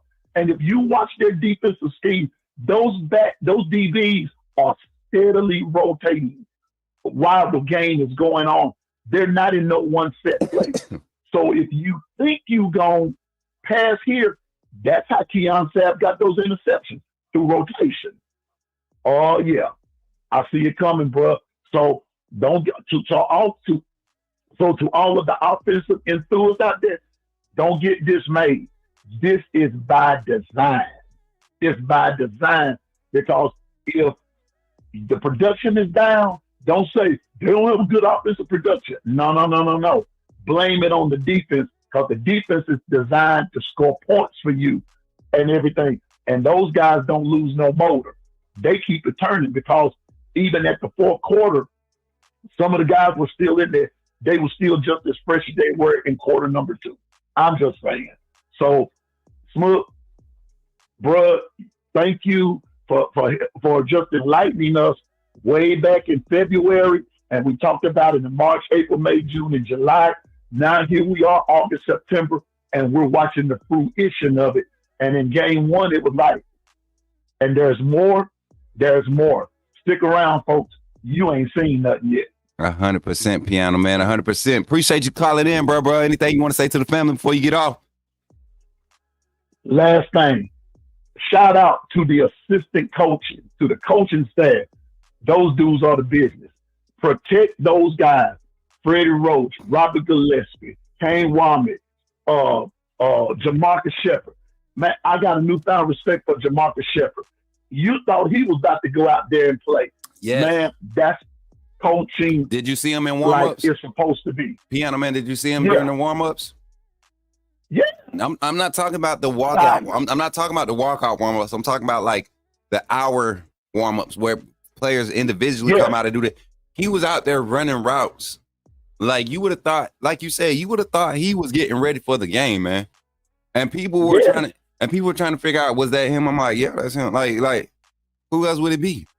I mean, just out there. I mean, kicking it, talking it with the boys. I mean, just this staff is, like you said, this staff from top to bottom. A lot of the family has said it. A lot of the community has said it. A lot of the fan base has said it. This staff, top to bottom, is light years better than the recent staffs we had under Coach Saban. I mean, top to bottom now. I ain't saying Coach Saban's staffs have been trash. We haven't had some good guys here and there, but top to bottom, we haven't seen a staff with this type of trajectory and type of energy since 2008. And you see where all those coaches are now. We just had 2 former Saban assistants coach against each other in 2 conferences in Miami and Florida. 2 former coaches that were position coaches when they were here under Coach Saban. he's a proud dad. That's like a proud dad. And he's just saying, Coach Saban just saying, me, I don't have nothing else to say. My players, my former players, listen, anytime you got your own box and your former players are in the box with you, eating food and all that kind of stuff, that part. That's GOAT status. That part. That's GOAT status. You don't see that nowhere else. So AAA family, we are on the verge of witnessing another portion of the dynasty tree. Man, forget what everybody else talking. Stick with the tide. And I promise you, man, it's gonna be all right. So Smook, I'm out, man. Roll Tide. See you tonight, brother. Already, Piano Man. Appreciate you for calling in as always, man. All love, brother. All love. Yes, sir. Roll Tide, Piano Man. Roll Tide. Listen, before we get into the next calling segment, we're going to go through our infomercials. We got the fourth quarter calling segment coming up. Y'all, I appreciate y'all for sticking it out. Today, this show has been a banger. I don't know about y'all. I feel the energy behind this one. Y'all are going in today. And I love the energy y'all bringing. We definitely going to have Jada Gold up in the fourth quarter calling segment coming up next, man. Let me find the right banner. Here we go. Let me adjust this banner before we move on. Y'all know I gotta have my stuff looking right.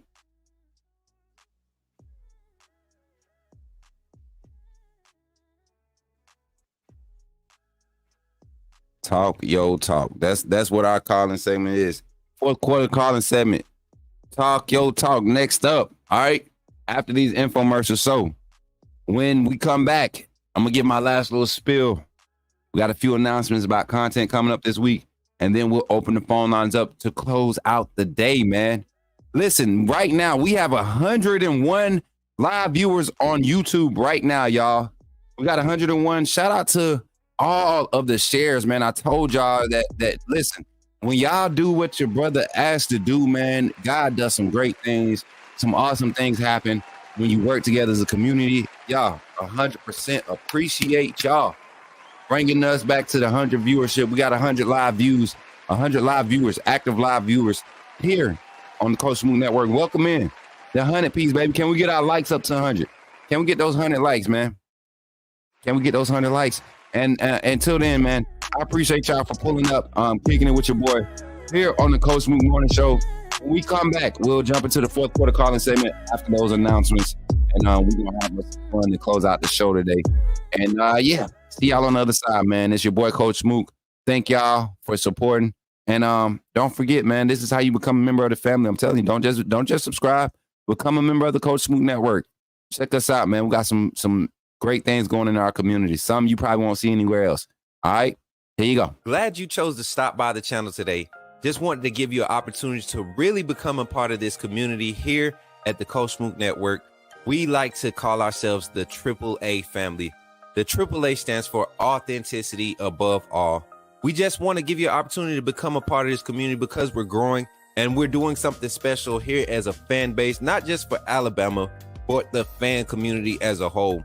We're creating an environment where it's safe to be yourself, be authentic, and meet people who share the same passion you share, whether it's for the same team or not. You can do this by becoming a member of the AAA family and earning your birth certificate, as we like to call it. You simply start by just clicking the link provided to you by one of the moderators in the chat, or it'll be pinned to the top of the chat. Click that link. It'll bring you to my homepage. When you get to my homepage, make sure you hit the notification button and turn on all notifications. Understand that there are multiple ways to support the channel, and each level has its perks. You can go through and read each perk. As we continue to grow, new perks will be added to each level. One thing we would like to highlight that all AAA members are greatly appreciated. It does not go unnoticed that you have taken time and hard-earned money to support this channel. Once you join, YouTube is going to ask for some payment information, and make sure you monitor your subscription dates.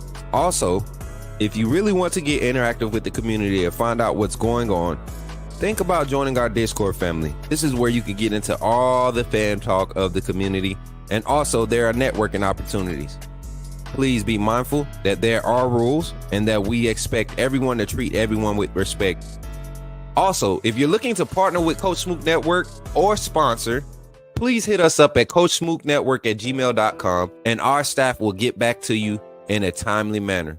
I'm your boy, Coach Smook of the Coach Smook Network, and I thank you for supporting this channel.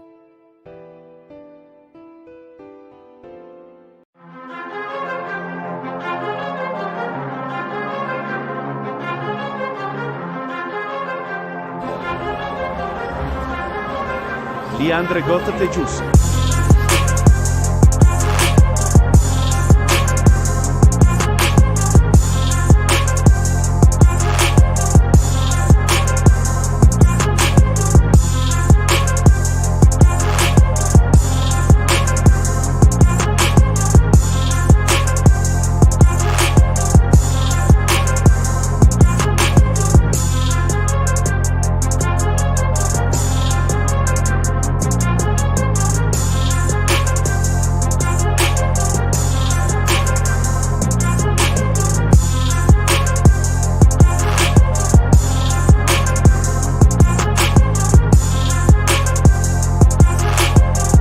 Did somebody say put me in the game? The time has finally come. Here at the Coach Smook Network, we are officially launching our first merchandise line.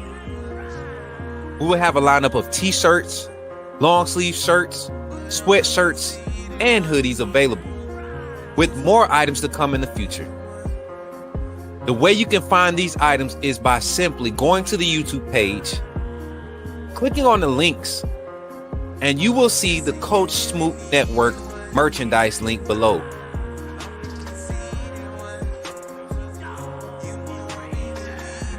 Or during our live stream, type in the chat !merch, and you will see the link come up. And from that website, you can purchase all the variety of merchandise that we have available. So between now and August 31st, you will have a chance to receive a 15% discount on all merchandise available. Don't wait too long. Don't wait until it gets close to the end. Coach Smook Network is growing fast, and I'm glad to be a part of what we're building here. Thank you for your support, and go get your merch, man.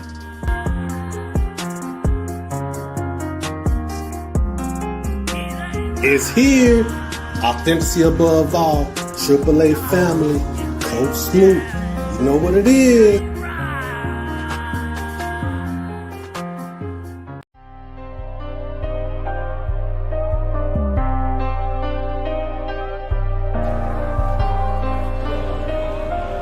Go, Jay. Somebody hold the ball, please.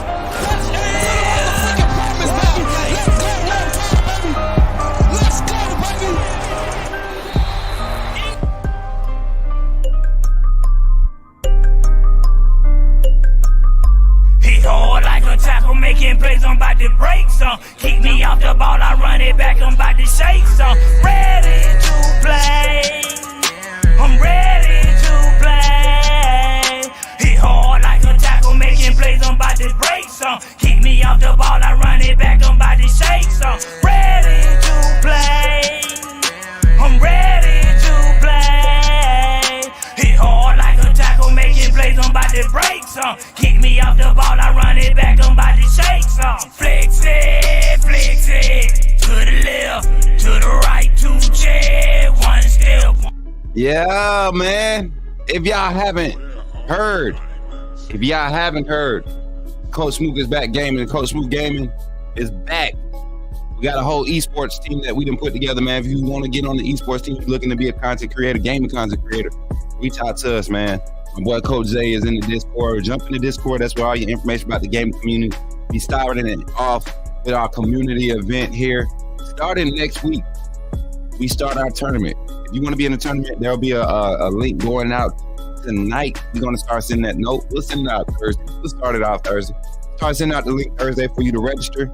You have to have certain capabilities to be in some of the leagues, but all of our devices that you play this game with have screen share or share plates where we can stream. That's the only requirement. We want to be able to show off your gameplay, whether it's for fun, whether it's competitive, whether it's we do wager matches, all of that stuff. There's another form of content that we're bringing to the network. You never know. You might blow up and be a gamer because your game was being hosted on the Coach Network for a game night, which will be. We'll start gaming Wednesdays. On Wednesdays from now on, Wednesday morning, I'll probably go live for a few minutes.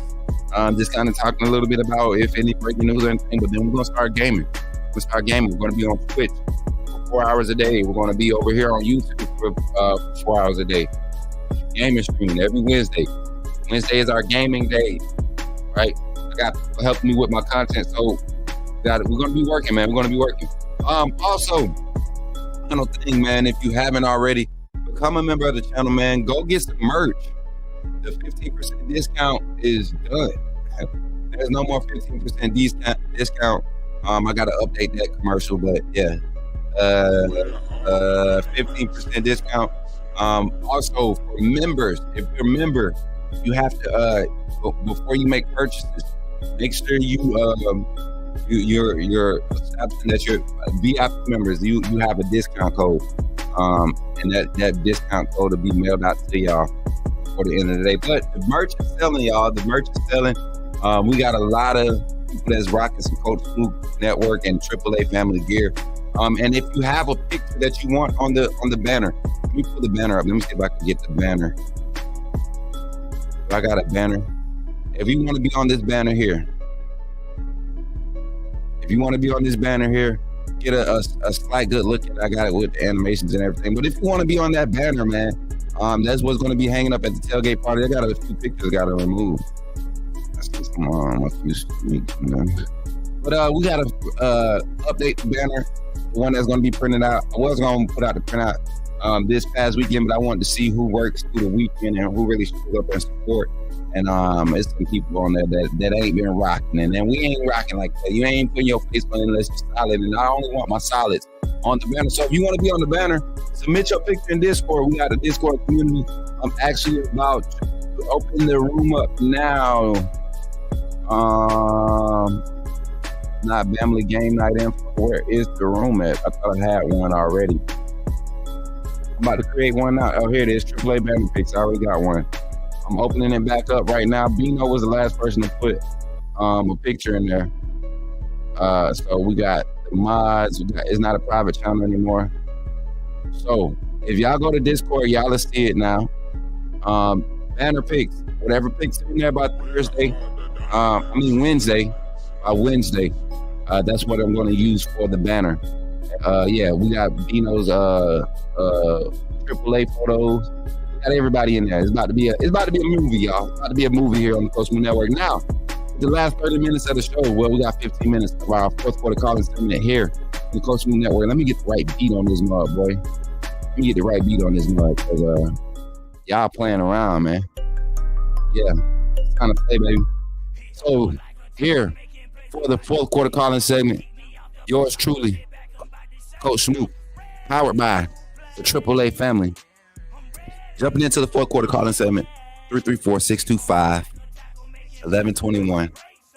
Fourth quarter calling segment brought to you by the AAA family, 334-625-1121. Call in. You get your full 2 minutes today. And if we extend the play clock for you, we extend the play clock, but you get your full 2 minutes. I ain't saying nothing. All you got to say is your name. Put me in the game, coach. And when I say, yo, what's up? You in the game? That's your time to go. You ain't got to wait for me to tell you to go. Got our first call on the line. 256 is on the line. Let's get him. I think I know who that is. We got a couple 256 numbers that call in. Uh-oh, cancel. Let's answer that. It's Jay, Coach. Jay the GOAT. What's up, man? You in the game. Talk your talk, man, for the fourth quarter segment here. Hey, y'all. I told y'all Georgia was going to slaughter Clemson. You know what? I'm gonna stop your timer. You was wrong. They didn't slaughter Clemson. I'm ready to debate that. I'm gonna turn the music off. They didn't slaughter Clemson. Clemson's quarterback is trash.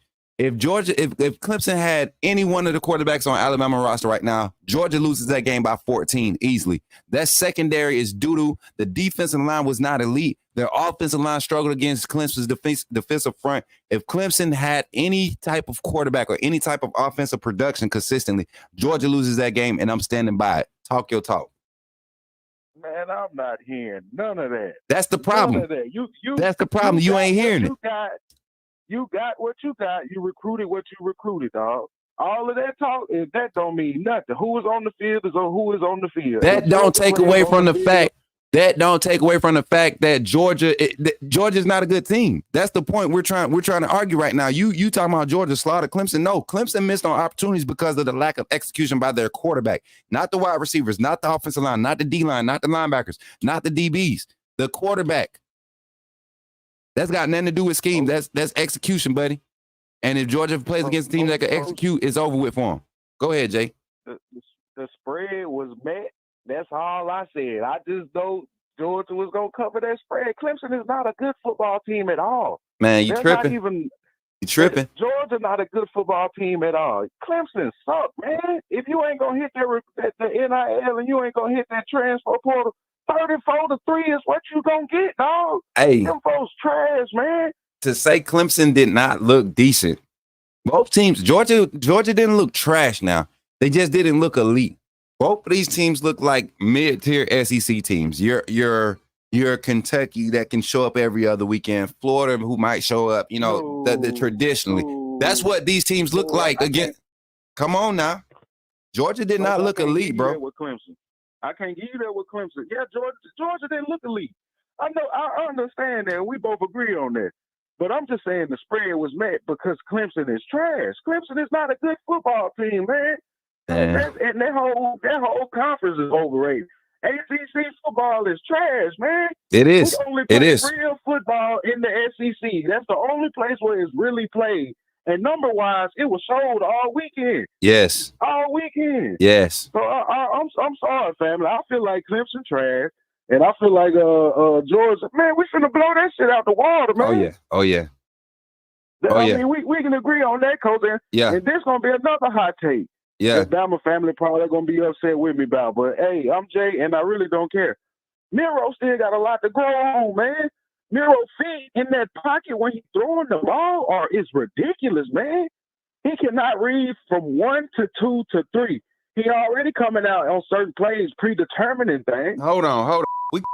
I got time. Say rewind because I couldn't hear you. Was yelling a little bit. What did you say? Miro didn't display an ability to read 1 to 2 to 3?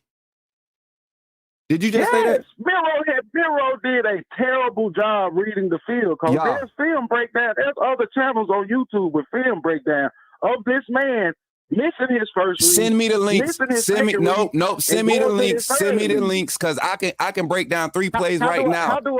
3 plays. How do I send you the link? You screen record it and you post it in Discord and you tag me because whoever these guys is, I'll go at them myself. Miro did an exceptional job. He 180-degree turn from last year. No, 100. Way, man, you are tripping. Man. Hey, Jay, to go. You tripping? Check down. No, what check downs he missed? He only threw the ball 9 times, Jay. He only threw the ball 9 times. Just because it's open don't mean you need to throw it, Jay. Just because it's open, he scored. He had 9. Listen, Jay, he had 9 completions with 3 touchdowns, Jay. Man, go back and watch the game, man. I speak. We watched the game. And I'm talking real football, Jay. You were talking about this man did it. Go look at the touchdown pass. The check down to Kendrick Law we just watched. It's on the screen right now. The check down pass to Kendrick Law. He didn't miss a read. He waited for the play to open. He used his legs to extend the play. There's no misreads here. You got a double crossover concept, a mesh concept in the middle of the field. It gets covered and passed off greatly by Western Kentucky. He doesn't force anything. He lets it sort itself out. One play, Coach. One play. He did this the whole game. He did this the whole game. He did, Coach. Oh, he did, Coach. Man, I'm pulling the stats up. How many pass attempts did he have in this game? Answer that. How many pass attempts? How many actual pass plays did Jalen Milroe run this game? And how many times? Answer the question. Overtake that. Man, he had 9 pass attempts. He went 7 of 9. This is the problem, Alabama, with the Alabama family. You didn't watch the game. You didn't watch the game, Jay. You disappointed me right now. You're disappointing me right now. 63 to nothing don't mean we can't get better. 63 to nothing don't mean we can't get better. Nobody's not saying that. Stop. Bro. I'm not gonna let you do that. Rewind. This is why I love the calling segment. I've been waiting for one of these. Rewind. You said Miro wasn't doing a good job reading in the pocket. He literally all of his touchdowns. He's not. If you look at it from an NFL standpoint, Smook, NFL. Now we talk about can you get from read 1 to read 2 to read 3. What did he just do in this play right here? He can't do it, man. What did he just do on this play? Coach? Man, that play with Ron, that deep shot with Ron. How much time you got? Touchdown. That's nothing but a 2-man read, bro. Hey, Jay, you got people. Jay, you got people in the chat thinking you a Georgia fan right now. You really do. You are blind. Jay, my glasses are thick. I'm giving them to you today. Send me your address, because if you did not look at all 9 of those pass attempts, even the 2 incompletions, Miro went through every read. One of the incompletions was a smart throwaway, and the other one was a drop pass by the receiver. He went 7 to 9. How is he not going through his progressions? He literally the first touchdown pass to Ryan Williams, he used his eyes to keep the weak side safety from rolling over coverage. They had too high look. They had a robber safety rolling with the slot. He had to use his eyes to Ryan Williams wasn't his first read. He had to use his eyes to direct the defense and to create a play. How do you do that? You don't do that by staring down Ryan Williams. He did that to create that the whole game. That's how all his touchdown passes came about. So what are you talking about? He didn't read the field. Let's get on that point. Don't go nowhere else. I want to hear that. Are still bad. His feet are still bad in the pocket. His feet are not. His feet are not pointed to the first read, then pointed to the second read, then pointed to the third read. We talking real football. What QB academy you went through that says your feet have to point to every read while you're going through your progressions? What QB academy? What QB academy? You gotta go. You gotta go, Jay. We'll talk another time. You gotta go. This man said, in order for you to be properly going through your reads, your feet have to be pointing to. No. I've never heard a good quarterback coach, maybe somebody made that up from where he's from, but I've never heard a coach say your feet have to be pointed towards your progressions. What your head, if your upper torso is what I can have my feet pointed straight up in the pocket and have my head looking without turning my feet. It's when you get ready to deliver, you open up. If I got a strong side read, yes, I'm gonna turn my feet towards that direction to make my right side half of the field read. That's literally what he did. Every touchdown pass, every completion that you've seen from Jalen Miro in this game, he was definitely moving his feet. He was stepping up in the pocket. Not once did he have to throw off his back foot, because he was allowing the protection to do exactly what it was supposed to do. Real football, my ass, Jay. Real football, my ass. I'm telling you right now, you said some crazy stuff just then. We had to, he definitely wrong. You had to go off for that one. He hating bad. You tripping. King Fuses 334-625-1121. Fourth quarter calling segment still going. I can't believe he said that mess. Lord have mercy. I'm glad he got me started this morning. Early on this Monday. I can't believe he said that. Ain't no happy-go-lucky nothing. This boy played a daggone near perfect game. Did everything to the T technique-wise. Send me those links. Post the links in the Discord. I want to see these other YouTube podcasts that said Jalen Miro was displaying a bad quarterback play in this game. He got a whole bunch. He showed great improvement. Hey, big. Who? To accept, press 1. You got to say it right to get on the line. 205. Call from. Jeffrey put me in the game, coach.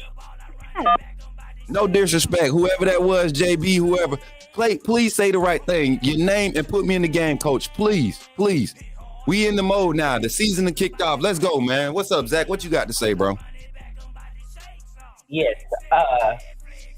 And Jay, Milroe literally went through his progressions on the second Ryan Williams touchdown. Both of them, actually. And you could actually see him going through his progressions on the second Ryan Williams touchdown. And Ryan Williams made a great play breaking the tackle and running it into the end zone.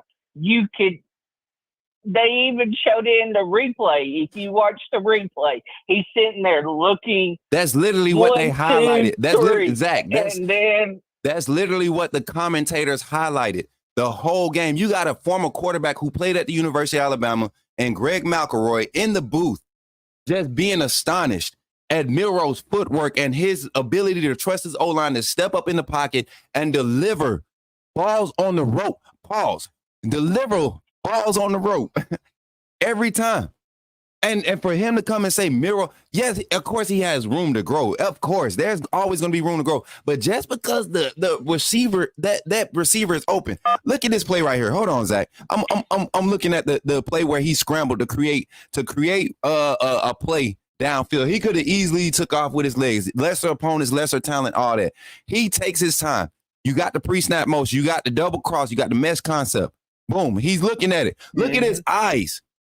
You're trying to tell me his head isn't moving? His head is moving literally from the time he doesn't have to find the ball on the snap no more. So now you get to see he's looking left. He's looking left. Middle of the field. Right. Middle of the field right here. At his mesh concept. And he got a deep sit route behind it. A deep sit route. And then in the middle of the field, look. And then look. Now he breaks out. He doesn't have strong side reads. His pocket's collapsing. He's breaking out, not to the left or right, stepping up in the pocket, something he did not do very well. I mean, am I speaking crazy or am I just, what am I saying? Chat, talk to me. You're not speaking crazy. Jay is just, in a hater mentality today, I guess. Disappointing, isn't it? From Jay to go, that's disappointing. Right. Because normally I agree with what he says, but today I cannot support what he said today. Because he's not seeing the same game we are, Coach Smook. Yeah. He did not see the same game we've seen. And Milroe had, and like you said, the snaps were better in this game. So Milroe had time to read his progressions and go through his progressions and see the open man. He was so worried about making sure that last season, he was so worried about making sure not to fumble the snap that he could not focus on reading the defense. In this game, he was able to read the defense and expose the defense. And that's what's different between last year and this year. And Georgia is about to find out that Milroe last year, even though he beat him, is twice the quarterback that year than he was last year. It ain't even about Georgia. It's not even just Georgia. It's college football. This young man has made 180 degree. Some people say 360. If he do 360, you in the same spot where you started. He has done a complete 180 degree turn as far as his execution at the quarterback position. Jay, open your eyes. Chat. Right now, in this moment, let's stop and take a moment. We're going to all put together something to schedule Jay an eye appointment right now. Because if he didn't see the growth from Milroe in just those 9 attempts in that game, because that's another thing. He only got 9 attempts to showcase how much he's improved. 9 attempts. And on 8 of those 9 attempts, he did everything perfect. 8 of those 9 attempts. The one bad play where he didn't put the ball on the rope, I think he was trying to throw was it a over route? I think he kind of underthrew it, but threw it behind the receiver. I got to go back and watch. But that was the only play where he kind of got outside of his mechanics. But 9 attempts, 9 dropbacks. He went 7 of 9. 3 touchdown passes.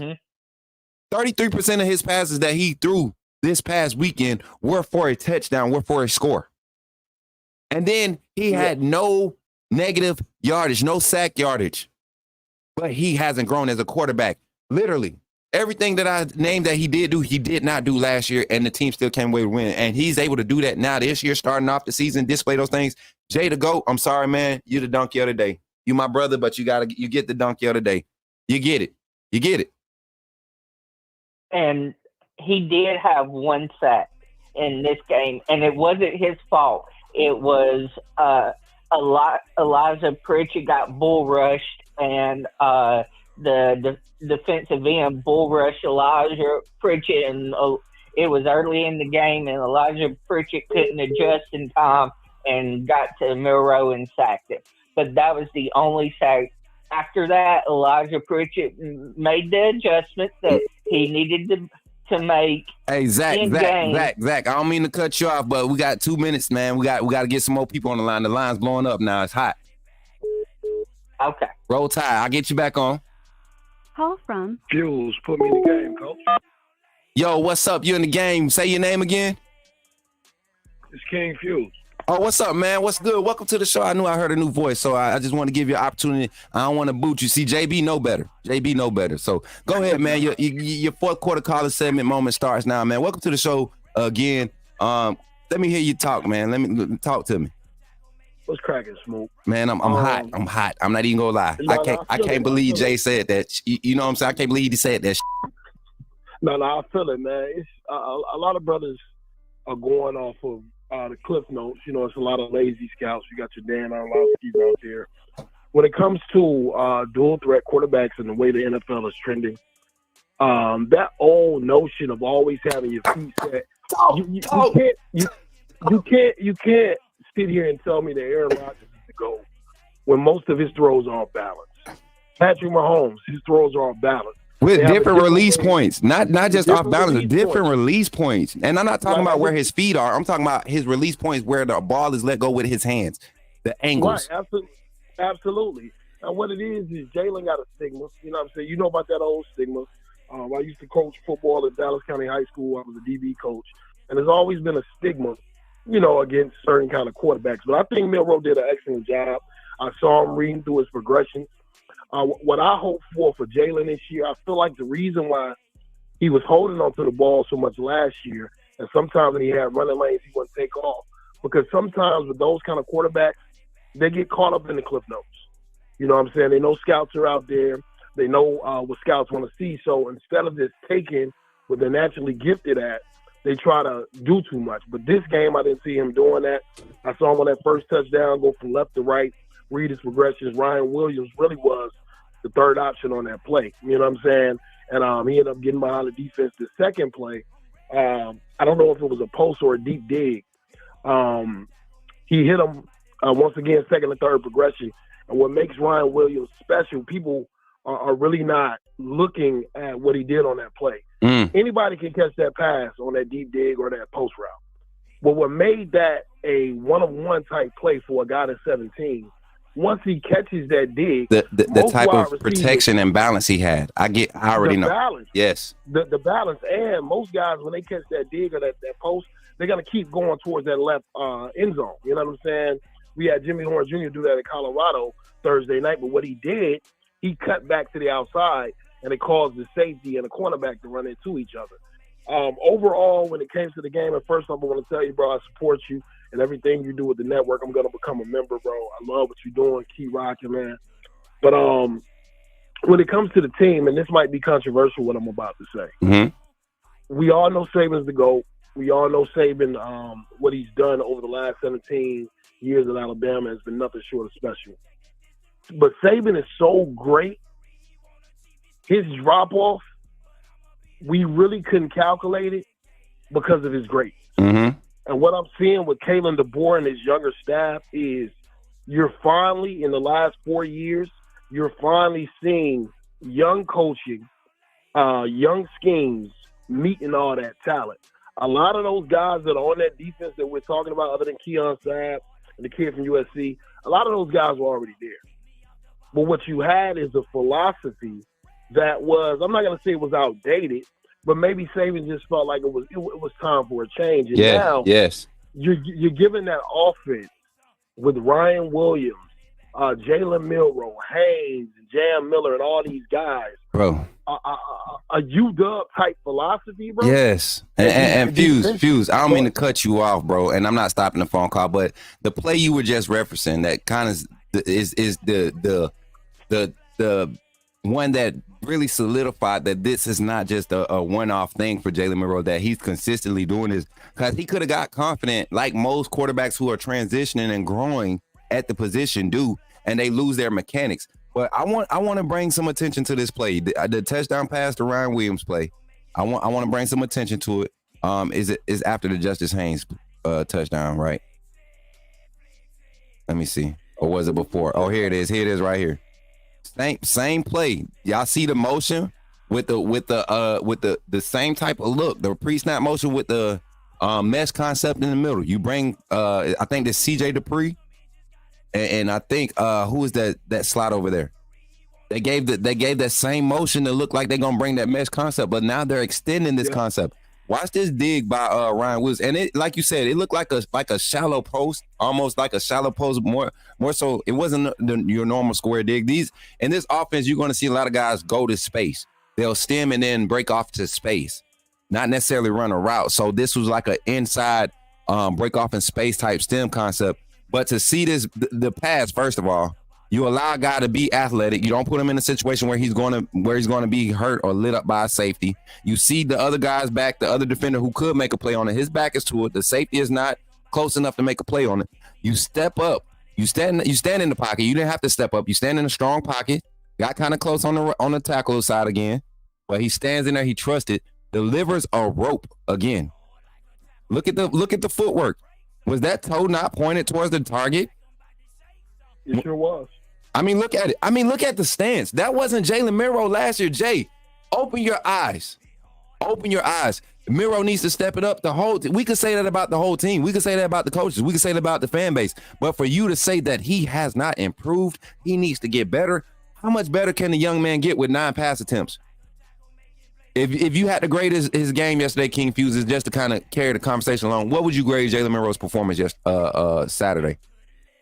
Probably a B or a B plus, and the reason why I say that is because, like you said, he didn't get enough attempts. You know what I'm saying? That's the only reason he's not getting an A plus from me. Only reason. The only thing, and you're a coach, so you know this. The only thing that I worry about when it comes to Jalen is something that people don't bring up a lot. He has so many gifts in basketball or football. When you're a guy like that, when you have so many gifts, you got to know when to hold them and know when to fold. Facts. So he got a lot of stuff he got to choose from at certain times. Yep. And I feel like by game 5 this year, that's when you're going to see the best version of Jalen Milroe. Facts. Because, he's going to be comfortable in the system. You know what I'm saying? With some things that he did this year, that I'm going to keep it real. If he did that against Michigan, and a lot of people have been critical against it, it was a play in the second quarter where Western Kentucky sends a cornerback blitz. Yes. You know what I'm saying? And he scrambles for 2 or 3 yards. He didn't do that last year. Huh? He didn't do that last year. He would be trying to extend, go left and right. No, the decision making is there, bro. Like, Jay, I don't know what you're talking about. Everybody has to improve. You're going to see players that need to improve throughout the season. That's everywhere. You're hating. We feel like you hating because what you're saying, he hasn't even had the opportunity to display that he can't do it. He went through his progressions Saturday, left to right. He went 1, 2, 3 back to 2 one time. 1, 2, 3. He went 1, 2, 4 back to 3 one time. I mean, the scramble out the pocket play, even the throw to Kendrick Law, it was a different type of throw. It wasn't like a push throw. He actually threw a quarterback throw. So many times last year he was playing basketball with some of them throws. Which moments are fitting for it, but you want to see a quarterback throw that thing. You want to see him deliver the ball to the receivers. And that's why I felt like he did at a high rate Saturday. But yeah, Smook, I just wanted to come on and say that, bro. Keep rocking, man. I appreciate you. Like I said, I'm going to become a member, man. And you keep doing your thing, bro. You got the best content for Bama on YouTube, bro. Man, I appreciate that, bro. For real, King Fusion. And every time we have calling segment and you're able to call in, bro, definitely call in. I love the dialogue. And it ain't just because we agreeing. Jay, my boy, that's the reason I hung up on him. If it was somebody else, I wouldn't even argue with him. I would let them say what they had to say and got on off the line. But Jay, my boy, so I had to hang up on him because he was talking crazy this morning. I'm going to let him go on and rethink that. We going to have to let him rethink that. But I appreciate you, King Fusion, and catch up with you on the next one, all right? Yes, sir. Appreciate you. Roll Tide, man. Got another call on the line, 205. Rashawn. To accept, press 1. When you call in, say your name and put me in the game. Say your name and put me in the game. Tim, it's the first game, right? It's the first game. That's why we just acknowledging what's in front of us. Nobody's getting overhyped. You only acknowledge what's in front of you. And what's in front of us is the quarterback that went 7 for 9. 3 touchdowns. No interceptions. Hang up on me again, coach. To accept, press 1. To send a voice. Jay to go. What's up, man? You back? Yeah, man. Y'all just go ahead and watch the film breakdown that Snaps did. Who? Y'all, let's see what I'm talking about. Snaps. It's a YouTube channel called Snaps. They go back and they break down I ain't gonna say all the quarterbacks, but the big name quarterbacks. And you'll see what I'm talking about, baby. Jay, all you gotta do is get the link. I'm not pointing at this man for no reason. I ain't pointing the finger at Miro for no reason. Now, I want Alabama to be great, guys. And for y'all to challenge my Bamaism is crazy. You know what I'm saying? Like, some of you guys don't even know what it felt like to be here in 2004 and 2002. So you guys shouldn't even be talking to Jay because you were. Hey, we ain't talking about then. We talking about now. We talking about now. You tripping right now. In the Alabama, a bunch of you guys don't even know what it feel like to lose to Auburn 6 years in a row. You see what I'm saying? So that don't matter right now, Jay. You talking about Jay. That don't matter right now. That's a conversation. All of that. And all I'm trying to say is I want Miro to be better. He is better. He's better than he was. To be better. Jay, he's better than he was against Michigan. He's better than he was last year. He's way better than he was so last year. So what more can you expect for you to come with that take that you came in? You can expect him on when it was first down. We on like the 40-yard line. We called 4 verts. We trying to take a shot. They dropped 8. Miro stepped up and ran when the running back was wide open for the check down. You go ahead and hit why him with not? check down Why check down? Why do we need our Stop. You're wrong. You're wrong. Whoever you got your film, you're wrong. If they drop 8 and the linebackers turn their back to the quarterback, that's what he's supposed to do. He's an athletic quarterback. And the running back's wide open. See, it don't matter if they wide open. That don't mean that's the right play. That's what this. If he stops, okay, this is that don't mean it's the right play. The right play says now. But drop 8. That means somebody was in the flats. It would have been just as much a 4-yard gain as. Man, come on, bro. I can't. Jay, you messing it up today. Bye. I can't do it. Jay, your phone calls is up for today. I don't care. Somebody find this crazy link he talking about because I ain't with it. He talking crazy. They drop 8. I don't care what coverage you put in drop 8. They could do a drop back and cover all quarters. All I care if they turn the back on the quarterback. If everybody at the second level drops in coverage and turns their back on the quarterback, I want my running quarterback to take off, especially if my offensive line creates a lane for him. 205, you on the line. Call from Rashawn. To accept, press 1. I'm gonna let you pop. Hey, what's your name again? You on the line? Who on the line? Rashawn. Rashawn, when you call in, you gotta say your name and put me in the game, coach. All right, for future references. This your first time calling in? Yeah. Okay, you catching all the heat right now. I'm sorry. I'm feeling a little hostile. I'm heated because we got some craziness going on amongst the fan base with Jay the GOAT talking about Milroe got to get better after game 1 when he went 7-9 for 3 tutties on in the air and 1 on the ground. What's on your mind, bro? I'm sorry. I'm in the zone right now. Go ahead, brother. I'm sorry. Oh no, I'm not gonna be negative about Jalen because I'm probably the biggest Jalen fan out there, more than Alabama fans out there. I feel like it was nitpicking on his game. It's just game 1. It's game 1. And when I seen out there, I'm seeing what everybody else seeing is he reading downfield. And you only ran what they ran like 9 plays in that game, right? He only had 9 pass attempts. Like most quarterbacks had 9. Like my bad. Most quarterbacks had 9 pass attempts on their first drive of their games. Jalen Milroe had 9 all game.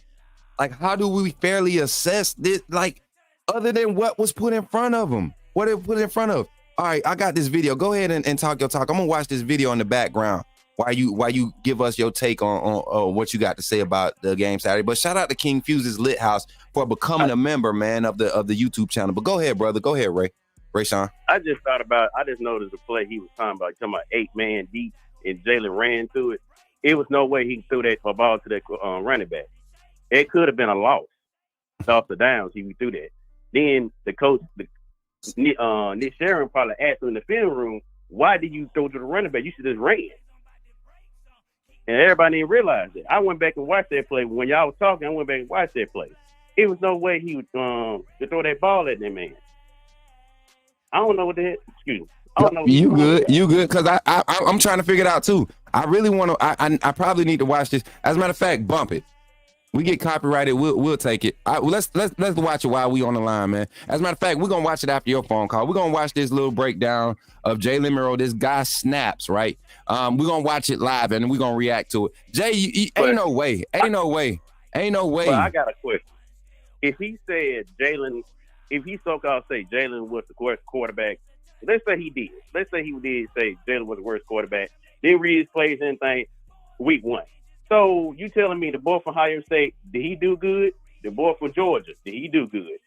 I can name you, and I can name you more the quarterbacks. Everybody had 300, 200 some yards in the game.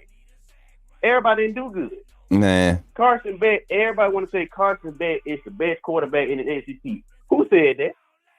Hey, hold on, bro. I'm sorry, Rayshawn. Jay, you ain't calling in and breaking down over here the way you was just talking. I can't wait to get into this video and figure out who this person that got you believing that Jalen Murrow ain't showed no improvement, and he did so bad yesterday that we see that he needs to get better than what he displayed Saturday. You tripping, bro. So hell no, you ain't breaking down no film with me. Not today. Maybe next towards the end of the week when you get your mind right. But go ahead, Rayshawn. I want y'all to look at Carson Beck. Even though people say, well, that's Clemson. I understand that. But at the same time, what I've been saying this all offseason, even last year. Carson Beck panicked more than Jalen Murrow did. Every time he don't see nothing downfield, or he sees some downfield, he just like this. Oh, if somebody, a decent linebacker come at him, he panicking too fast before Jalen even panics. Jalen read downfield faster than Carson Beck. Yo, hold on. Is this Aaron Murray? Are you looking at the screen, Rayshawn? Oh, hold up. Wait a minute. Is this Aaron Murray breaking down quarterback film? Yeah. My bad. I read. Is that Aaron Murray on the screen? Y'all, I got it up on the screen. Jay, to go. You came in here and you based your analysis and takes off a former Georgia quarterback who probably was the most overrated Georgia recruited quarterback under Mark Richt. Probably the most overrated. Who couldn't make it in the league, right? You talking about his breakdown of a new age quarterback? Something he's never got the experience to coach up ever, never developed a quarterback. Yeah. And you're talking about you're bringing his analysis to the table. Get the out of here, boy. I was watching a little bit this morning of that video, and he had a good breakdown. He maybe had he probably said a little bit Jalen needed to fix something, but it was like minor stuff. We all can see where he got antsy and kind of overlooked the play sometimes. But when you have options and the protection is there, why not? Why not? You don't in a game where the check down is there, I'm pretty sure he'll take it. But if a play is developing and the offensive line is giving me 4 seconds to go through my progressions, I'm going to go through all my progressions as they continue to develop and open up. I asked this question since everybody thinks, oh, Jalen did a bad job last year and everything. Who was on quarterback last year? He was young and really didn't know what to do with none of the quarterbacks. Everybody talking about, oh, Jalen sucks. I said, what happened to the other 4 quarterbacks we had on the roster then? Why did he look good? I asked that question. Everybody wants to because think about this. You can look the same way as Ty Simpson. Did Ty Simpson he read? He did. He messed some plays up too. I don't hear nobody saying nothing about that. Yeah, exactly.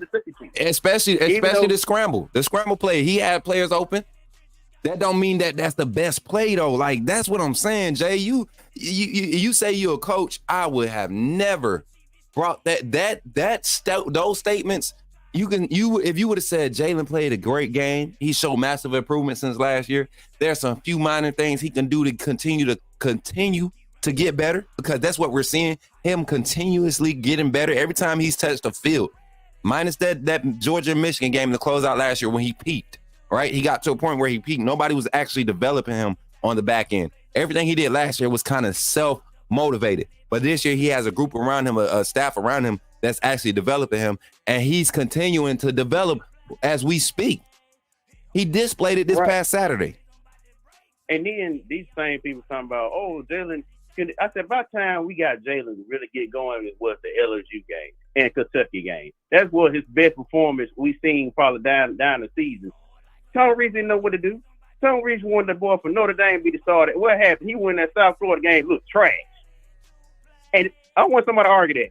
What happened to all the 4 quarterbacks in the South Florida game? Why ain't look good, huh? Why they ain't start over Jalen? Wait a minute. Let me start back over. We have a whole new coach staff, right? Why Ty Simpson ain't outbeat Jalen Hurts? I mean, not Jalen Hurts. Jalen Miro. Ask me that. Everybody got to know. Everybody think they know ball. Ask the new coaching staff why Ty Simpson ain't playing yet. Since he's a better quarterback, if he so-called say he's a better quarterback. I'm not down with Ty Simpson, but I'm just saying, if Ty Simpson's a better quarterback, why he still ain't started over him? It's been 3 years, man. Yeah. Almost 3 years, I think. Ray Sean, we got 30 seconds, man. Gotta get some more people on the line before our time up. All right. Man, I want you to cool down today, man. Calm yourself down, but you have a good day. Appreciate you, Ray Sean, for calling in, man. And, hey, if you haven't already become a member, man, we got some good stuff coming in this the member side for lives for our content, man. All this vibe right here is gonna be a lot more intense with the members live. So think about joining the channel, man, and become a member of the family, bro. All right. I see you, man. Yeah, man. Yeah. Right. Roll Tide. Daryl J coming in trying to hold on. Let me 917. I'm gonna give you a chance to call back here in a second. Give me a second. I gotta look at this. Daryl J says, "Hey, coach, I agree with everything you said. However, you have to let your supporters speak their opinion. Just move on. Don't hang up, bro.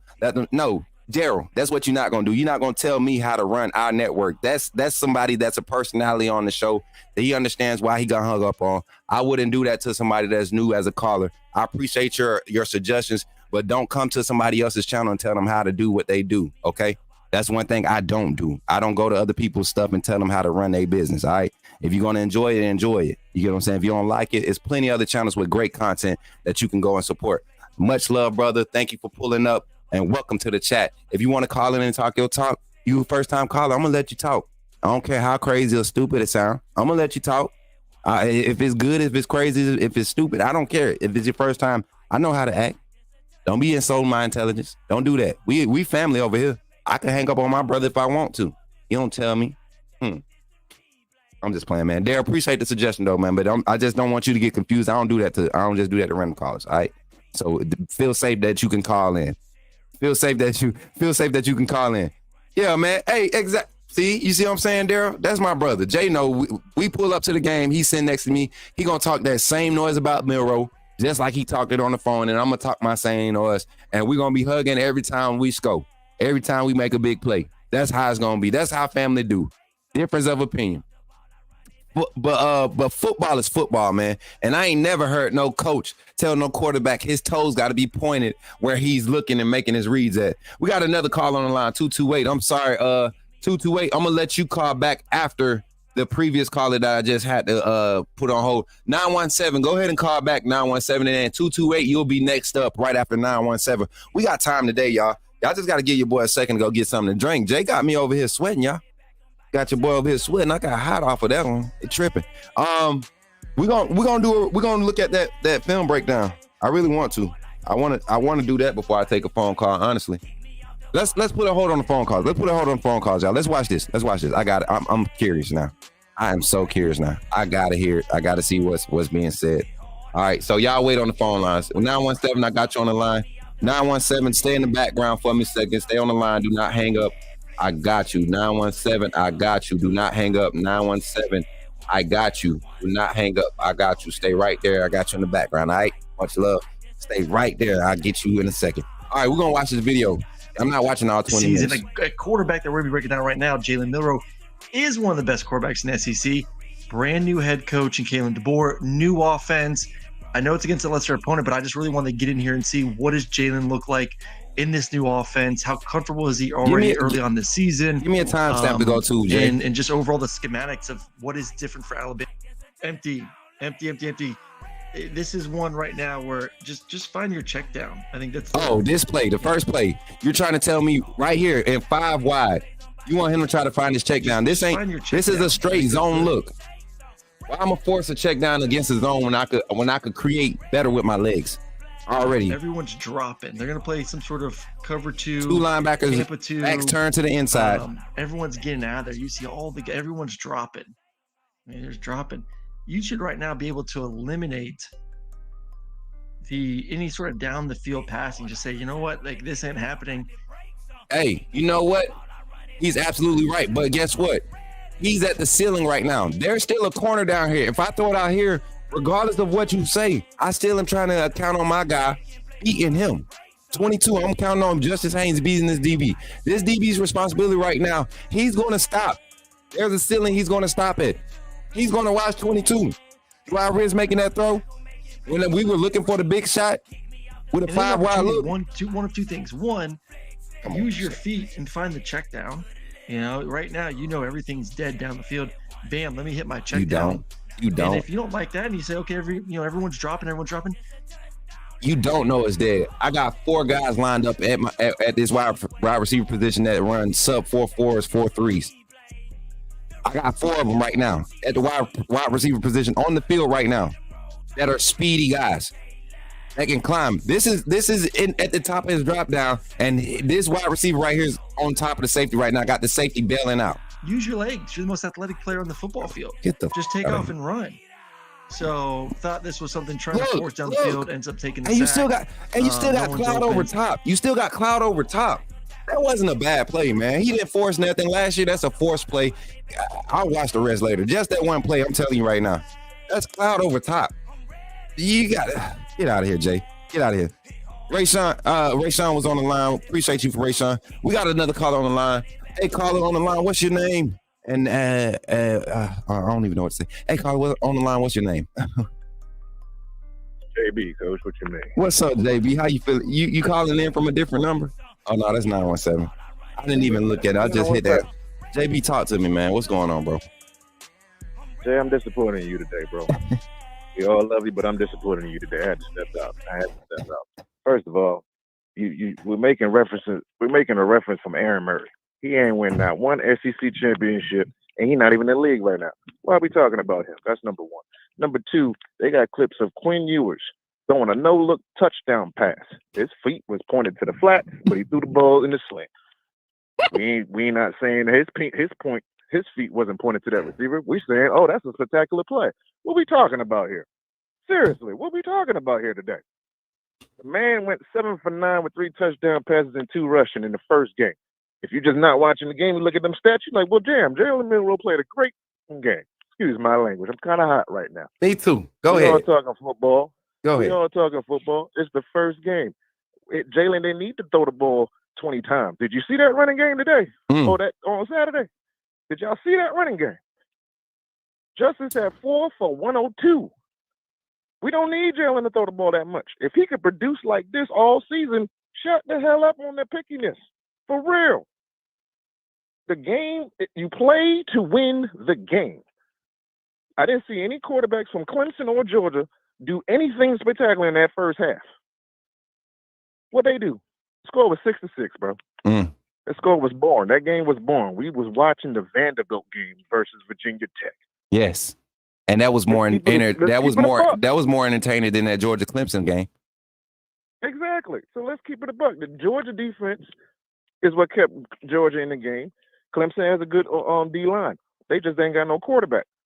But I bet you this: if Clemson had a chance to get Jalen Milroe, you think they're gonna go get him? They ain't talking about his feet. They want to get that dynamic player, and we damn sure don't want their Clemson quarterback. So let's critique what he did in the game, but don't come out and say that he didn't look good or he didn't do that. Whoa, relax. It's game one. And you know what, JB, I want everybody to understand. It wasn't the fact that he had some things to improve on that was highlighted. You said Jalen Milroe got to do better. How much better does he? Like, how much better can you do with 9 pass attempts? I'm saying. I mean, you can go 9 for 9. Could have came out in the second quarter. Like, he could have came out in the second quarter, and we didn't have said nothing. That's not enough film for him to get better. He only had 9 attempts. Why risk losing QB? Why risk losing QB1 or getting QB1 in a situation to where he's not comfortable with what he's being developed into anymore by sitting out there trying to make him force. Like, that was the problem.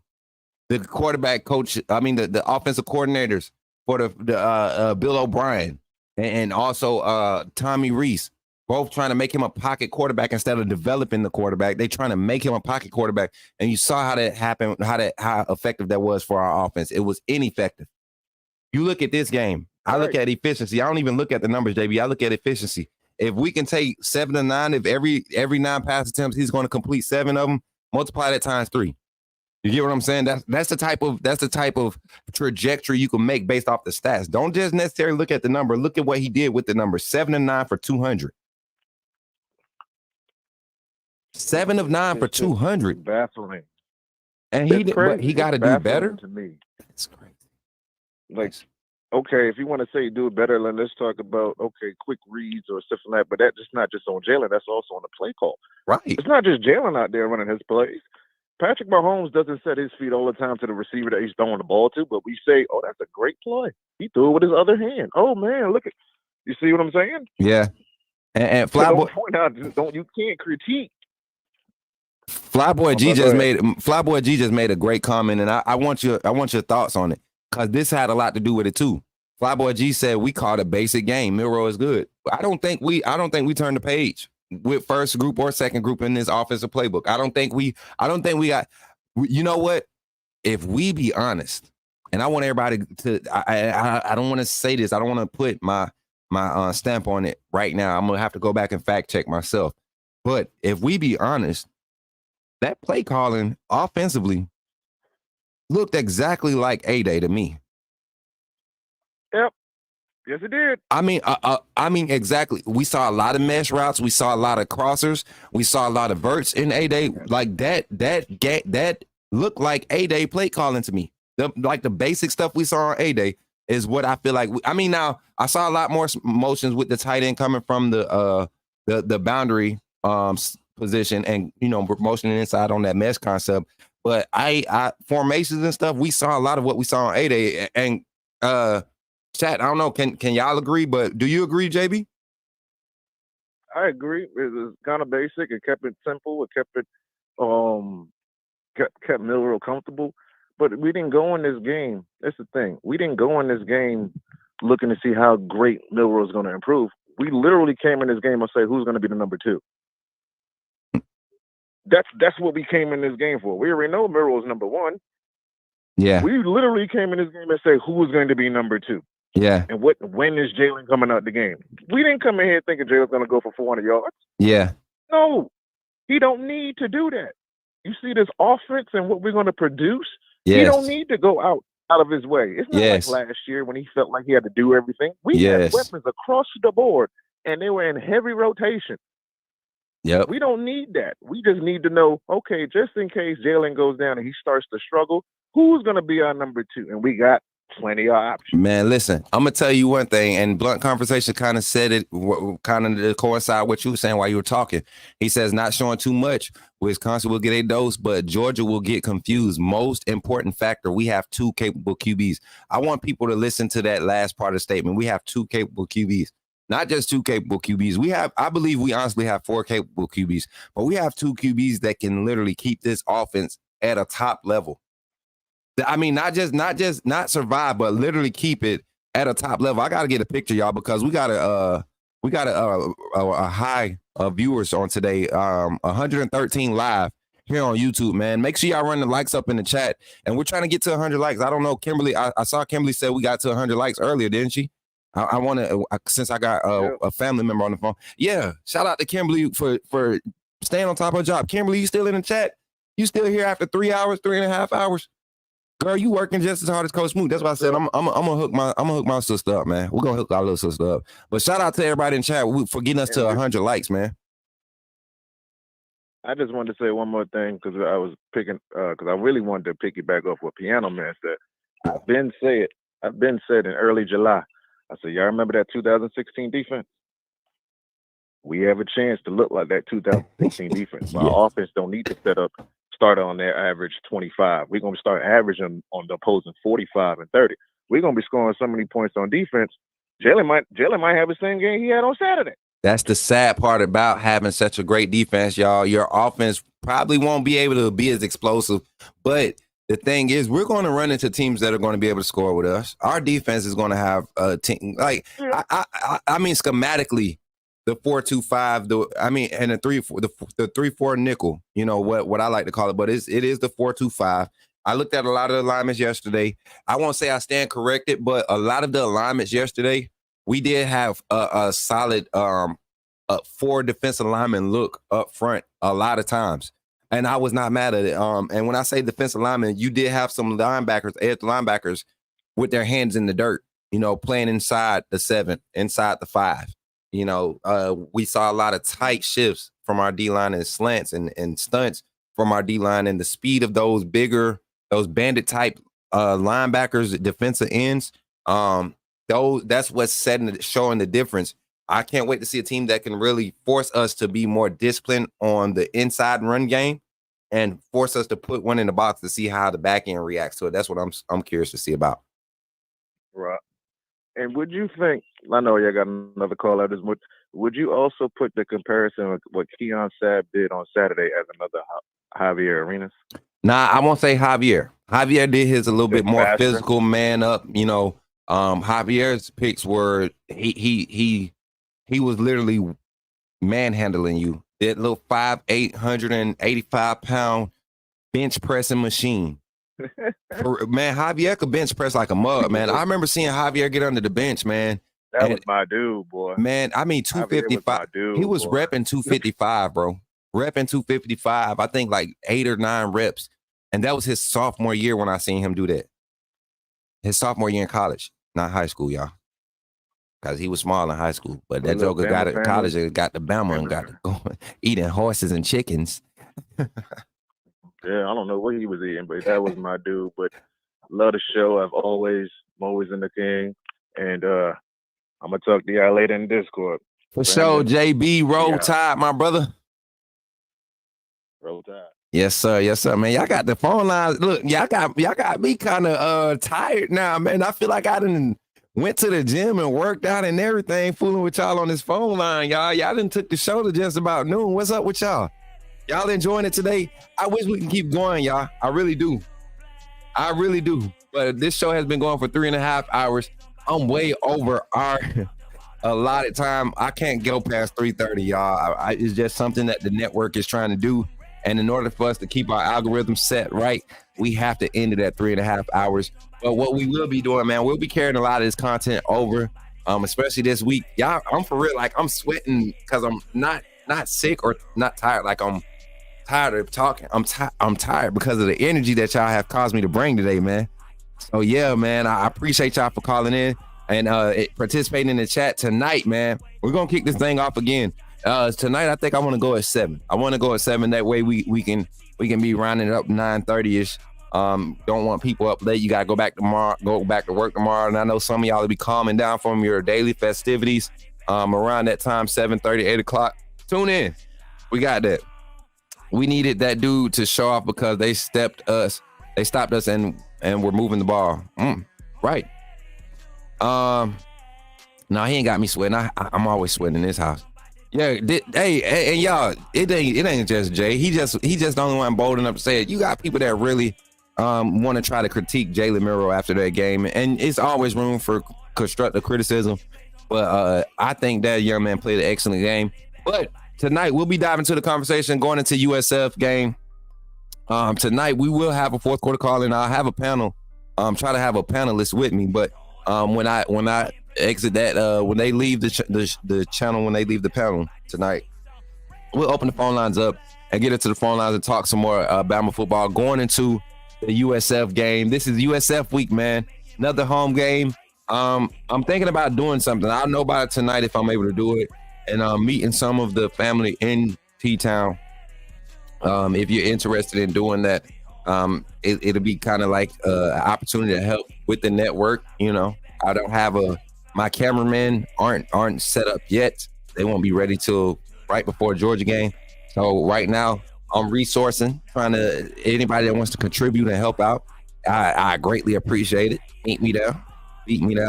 You know what I'm saying? And you get to enjoy everything I enjoy. I ain't saying I'm gonna pay for your food and that, but I got taken care of very well. And it was some people looking out for you. Y'all are the reason why people know what the Coach Smook Network is, who we are, and what we're doing. So I thank you all 100%. But today's show was just a banger, y'all. Thank you for all the supporters, all the super chats. I hope I haven't forgot or overlooked anybody that super chatted today. We had a lot of members join today. So I'm going to go through them, man. Shout out to Goof with the $5 super chat, becoming a sponsor of the stream. Zach came through with the $49.99. Then Carolyn Burton came through and became a member of the AAA family, y'all. I appreciate you, Carolyn, for joining up. I hadn't seen you in the chat before, but I'm glad you pulled up today and decided to become a member of the channel. Ray became a member, my cousin. I'm going to call him my cousin. That's got to be my cousin. And shout out to Mary J for gifting memberships today, man. Mary J always taking care of the community, trying to always give people opportunity to enjoy this great content. Shout out to my mom for being a member of the channel for 3 months. Soon as we was able to do the membership thing, my mom jumped on board. So this coming up on 4 months. Everybody who jumped on in May is coming up on 4 months here towards the end of September. So thank y'all for supporting. Shout out to Brett Sullivan. I got to add you to that banner. I refuse to not add my co-sponsors to these banners and get you recognized live on the stream, man. Brett Sully on the banner right now. Thank you for being a co-sponsor on the stream. He said Piano Man stunned on us with that. Oh yeah, that hurt my feelings earlier. I remember that comment. I don't know if I acknowledged it or not, but I'm glad I appreciate your $4.99. And King Fuse's Lit House came through and became a member of the channel. And then my sister was celebrating her membership. 3 months. Talk your talk, fam. She was telling everybody talk they talk. I'm glad y'all. Hey, you already know what time it is, bro. You already know what time it is, man. You call in every day. Every day you got to call in. That's content, y'all. That's that, and other people are going to call in, and we're going to have the same type of energy. I'm gonna give everybody the same respect, same love. Don't take it personal. I promise you, I love each and every one of you that supports this channel. I would be a fool to say something crazy about somebody that actually supports. Now, if you're here rubbernecking, you secretly hating, I've probably seen it. And the moment I get an opportunity to address it, I will. But somebody like Jay, that's my brother. Difference of opinion. I'll fight for him. He'll fight for me. And it's a lot of people in this community that are like that. So don't be scared to call in. Just know it's heat. It's heat. It's hot in this kitchen. You know what I'm saying? It's hot in this kitchen. So be ready to stand on your 10 toes down. You got to be ready. And my boy Gary Bama for life. He says 3 months. Remember 3 month celebration. He says standing behind you, Smook. Keep pushing. AAA family already. Listen. And we should have a Caden Proctor update tomorrow. An official update tomorrow. Won't know anything today, nothing official. So anything you hear right now is probably just rumor, speculation. I'm going to reach out to my people and see if I could find anything out. But shout out to all 100 people on YouTube finishing the show out with us, and 133 on Twitter. 100. Can I get a picture of that? Nobody leave. Don't do that to me. Let me get a picture of that of the viewership right now. Don't do me dirty. Let me get it. Let me pop our stuff a little bit. There we go. I got one. Yes, I got one. Yeah, let me get another one because folks they be hating on us. They act like we don't get family to come and tune in with us. 100 people on YouTube, man. 100 people and 100 likes on the stream, man. Appreciate you. Shout out to my mom and dad, man. Helped me accomplish something great this weekend. Y'all know I've been waiting to get back on my feet. My folks and my Uncle Tony, shout out to them. Man, shout out to Mr. G, man. Showed up to the game. He pulled up on me. We was up in the balcony area over there where we at. And yeah. Look, Kimberly Goof trying to take your job. We need one more like to hit 120. I had made a 120 banner, I think. I thought I made a 120 banner. Oh, I said 125. 125. So hopefully by the end of the day, we'll get it. But without further ado, man, that's the end of our show today. Thank y'all for tuning in. Everybody that super chatted, everybody that commented, shared, liked, all of that stuff. I appreciate you. I'm your boy, Coach Smook, man. Don't forget to check out our merch. Tailgate Party Committee, man. Thank y'all for hosting us. Bleacher Report. I almost forgot. Shout out to Bleacher Report for hosting Coach Smook. The Pro Game Show was a banger. Me and Ty killed that jump. Y'all go ahead and download the Bleacher Report app right now. Go download it now. Create your profile. Go follow Coach Smook. I'm Coach Smook on everything. Go follow me. So when next time the post game show go live, you just see the notification come up. You're not going to not get a notification from Bleacher Report. They have some of the best notification systems that I've seen across any social platform. So definitely go check them out. Download that app and get in the game, man. Get in the game. I'm your boy, Coach Smook, man. Check out your merch and all that good stuff. I'm your boy, man. Love y'all. Thank y'all for pulling up on your boy today. And I'll catch y'all on the next one. Roll Tide, baby.